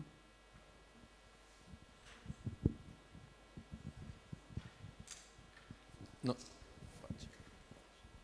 Está a funcionar. Só muito rapidamente, até porque acho que queremos todos ir almoçar, eu pelo menos quero. Há aqui, quanto à subvenção pública, enfim, chamemos-lhe o que quisermos chamar, de facto tem que haver qualquer apoio público ao jornalismo, isso não há dúvida nenhuma, na minha opinião. Como é que esse apoio será feito? Como é que esse apoio pode ser feito? Sinceramente não tenho uma posição propriamente fechada, mas tem que de facto ser debatido, tem que de facto, no meu entender, obviamente, acontecer, também garantindo todas as questões da independência, ser o facto de ser transversal, essas coisas todas que temos estado falamos sempre para, enfim, precaver eventuais pressões, mas essas pressões, de facto, elas existem em todas as circunstâncias, e por isso eu também tendo a concordar com o Pedro Coelho quando ele fala no financiamento do jornalismo e não das empresas. É difícil, e até porque, mesmo do ponto de vista pragmático, não é? Enfim, uma pessoa pode ter uma ideia e depois apresenta um orçamento, mas aquilo fica vejo na gaveta, quer dizer, nós nunca sabemos quanto é que uma reportagem ou uma grande investigação vai custar logo à partida. E, portanto, compreendo essas dificuldades de fazer esses desenhos à partida, por exemplo, para projetos como, ou financiamentos como ao género da DG Artes. O microfone está a fazer interferência, ou então é alguém a mandar-me calar. Portanto, é difícil, mas tem de facto de acontecer. mas não diretamente às empresas. E digo isto porquê? Por experiência própria, que é TSF, no caso, a Comissão de Trabalhadores da TSF, não tem acesso às contas da empresa. As contas da empresa que andam na boca do mundo inteiro, inclusive os buracos financeiros, etc. Hoje há artigos aqui a falar de, enfim, de dinheiro a ir para sítios que não se sabe bem como e porquê, e, portanto, acho que nós, enquanto jornalistas, também não devemos defender cegamente, ainda que conheçamos os nossos patrões e saibamos, ou seja, que não é um fundo que está sediado nas Bahamas, mas entregar dinheiro às empresas, quem é que garante que esse dinheiro vai chegar, 1, ao jornalismo, 2, aos trabalhadores? E uma última coisa também para sublinhar aquilo que a Ana Luísa disse sobre enfim, os representantes dos trabalhadores, os órgãos representantes dos trabalhadores, e nomeadamente para sublinhar o facto de ter sido muito importante a TSF ter, em primeiro lugar, um conselho de redação forte, que não tem medo de criticar, de falar, de apontar os erros, ter tido também delegados sindicais que ao longo do tempo foram fazendo um ótimo trabalho e fazendo uma ponte, além dos momentos de aflição, que normalmente é nesses momentos de aflição que as pessoas mais se viram para o sindicato, e agora por fim, e falando obviamente em causa própria, mas também a Comissão de Trabalhadores, porque conseguimos de facto, dentro da TSF, agarrar a mão de toda a gente, mesmo nos momentos de maior desesperança. E isso só foi possível porque estas pessoas se mantiveram firmes e conseguimos ir motivando uns aos outros até nos momentos em que não estávamos minimamente motivados. E por mim falo também que tenho estado mais visível nesta luta e, portanto, sim, eu acho que enfim, já tinha isto por princípio antes desta situação toda, mas acho que se deve levar daqui para as próprias redações essa coisa de, não, o nosso Conselho de Redação tem de ser ativo. Sim, vamos lá formar uma Comissão de Trabalhadores, que aviso já é um processo burocrático também gigantesco, que também ninguém merece, que essa lei também tem de ser revista, mas isso não é para este fórum. Mas sim, órgãos representativos dos trabalhadores, sim, com mais força, e por favor, tiremos também estas enfim, estas coisas que a Ana Luísa dizia agora, quer dizer, não somos todos esquerdalhos radicais e perigosos que vamos, enfim, mandar abaixo o capitalismo.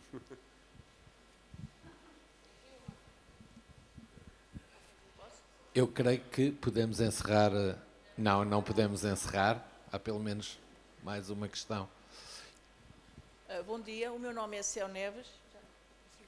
Fui jornalista do Diário Notícias até maio. Não estava para falar, mas falou a Ana Luísa e eu gostaria de corroborar algumas coisas que ela disse. Devo dizer que fui jornalista do Diário Notícias até maio.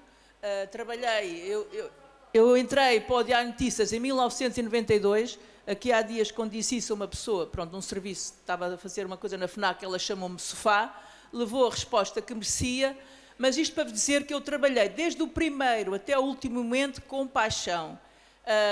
Depois, em relação ao que se vai passar, em relação ao que disse a Ana Luísa, eu, aliás, fui alguma das pessoas que lhe disse, eu acho que vocês, nos serviços públicos, têm mais meios e podem conseguir fazer melhor jornalismo do que nós, das empresas privadas. Além do mais, são mais escrutinadas essas mesmas empresas. E eu acho que é pior a censura económica e a autocensura do que propriamente o poder político. Mas nós aí também temos que ter a nossa palavra e temos que ter a nossa intervenção. Lembro-me de há 20 anos dizer, isto é uma palavra para quem está a estudar, esta profissão é uma profissão espetacular, gostei muito desta profissão. Eu pertencia a um Conselho de Redação, pertencia à Comissão de Trabalhadores, só não pertencia ao sindicato porque tenho dificuldade em falar em nome de outras texturas, mas fui primeira professora e disse, não, só serei sócia de um sindicato, do Sindicato de Jornalistas, e assim aconteceu e assim continuo. Mas lembro-me de há 20 anos eu dizer aos meus camaradas, vocês não estão só a lixar o meu presente, mas estão a lixar o vosso futuro. E a prova está aí, porque apesar da paixão nós não temos que aceitar tudo. Eu nunca fiz uma fotografia, porque de facto os fotógrafos são fotógrafos e eu sou redatora.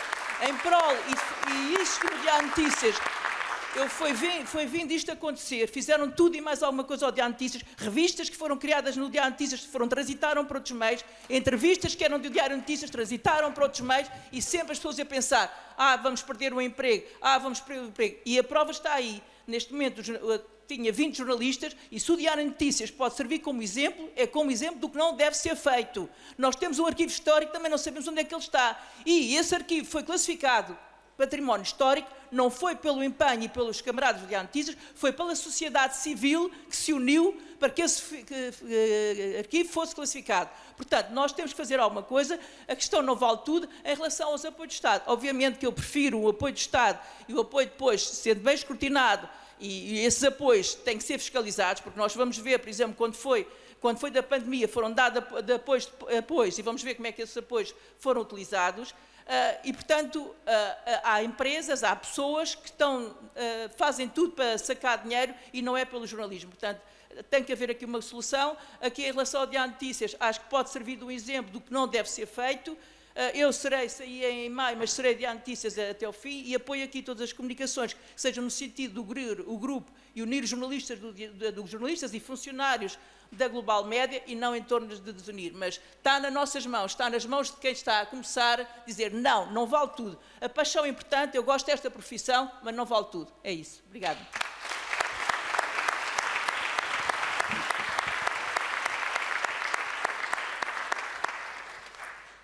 Eu não consigo ver se há mais alguém, mas creio que não, e eu tenho mesmo... Então, eu provavelmente vou pedir para ser o último, porque estamos mesmo em cima da hora, como sabem, e portanto serás a última pessoa a intervir. Luís, muito obrigado, bom dia a todos. Eu também não fazia a intenção de intervir, mas vão-me permitir que traga a este congresso, antes de domingo, antes de irmos embora, 2 palavras. Imprensa local e solidariedade. Não está em causa, de maneira nenhuma, o meu apoio total aos colegas que estão a passar por uma situação tão difícil como aquela que é de conhecimento de todos, mas a imprensa local, como todos sabem também, vive dias dramáticos. Em 2017, precisamente neste congresso, foi apresentado aqui um exemplo de um jornal que, porque não aceitou uma conferência de imprensa sem direito a perguntas, deixou uma página em branco. Esse jornal fechou. Esse jornal foi fechado porque, a partir de determinado momento, começou a fazer notícias sobre uma pessoa amiga dos cooperantes que detinham esse jornal, porque tinha acabado de ser condenada por corrupção. E eu não li com pena notícias sobre esse encerramento, sobre o silenciamento do Jornal de Barcelos. Reconheço, poucos o fizeram, muito poucos. O Sindicato dos Jornalistas também tomou uma posição, mas o que eu quero resumir e o que quero dizer com isto e deixar para reflexão é o seguinte: nós temos que ser mais solidários, todos, sem exceção, e temos que nos dar ao respeito. A situação da página em branco é apenas um exemplo, podia dar muitos outros, como é sujeitarmos-nos a esperar eternamente que aqueles que nos convidam para uma cerimónia, para uma conferência de imprensa, para a apresentação do que quer que seja, nos imponham tempos de espera que nunca mais acabam. Não, acho que isto não pode acontecer, acho que vai sendo tempo de nos darmos ao respeito para podermos ser respeitados também. É tudo. Muito obrigado.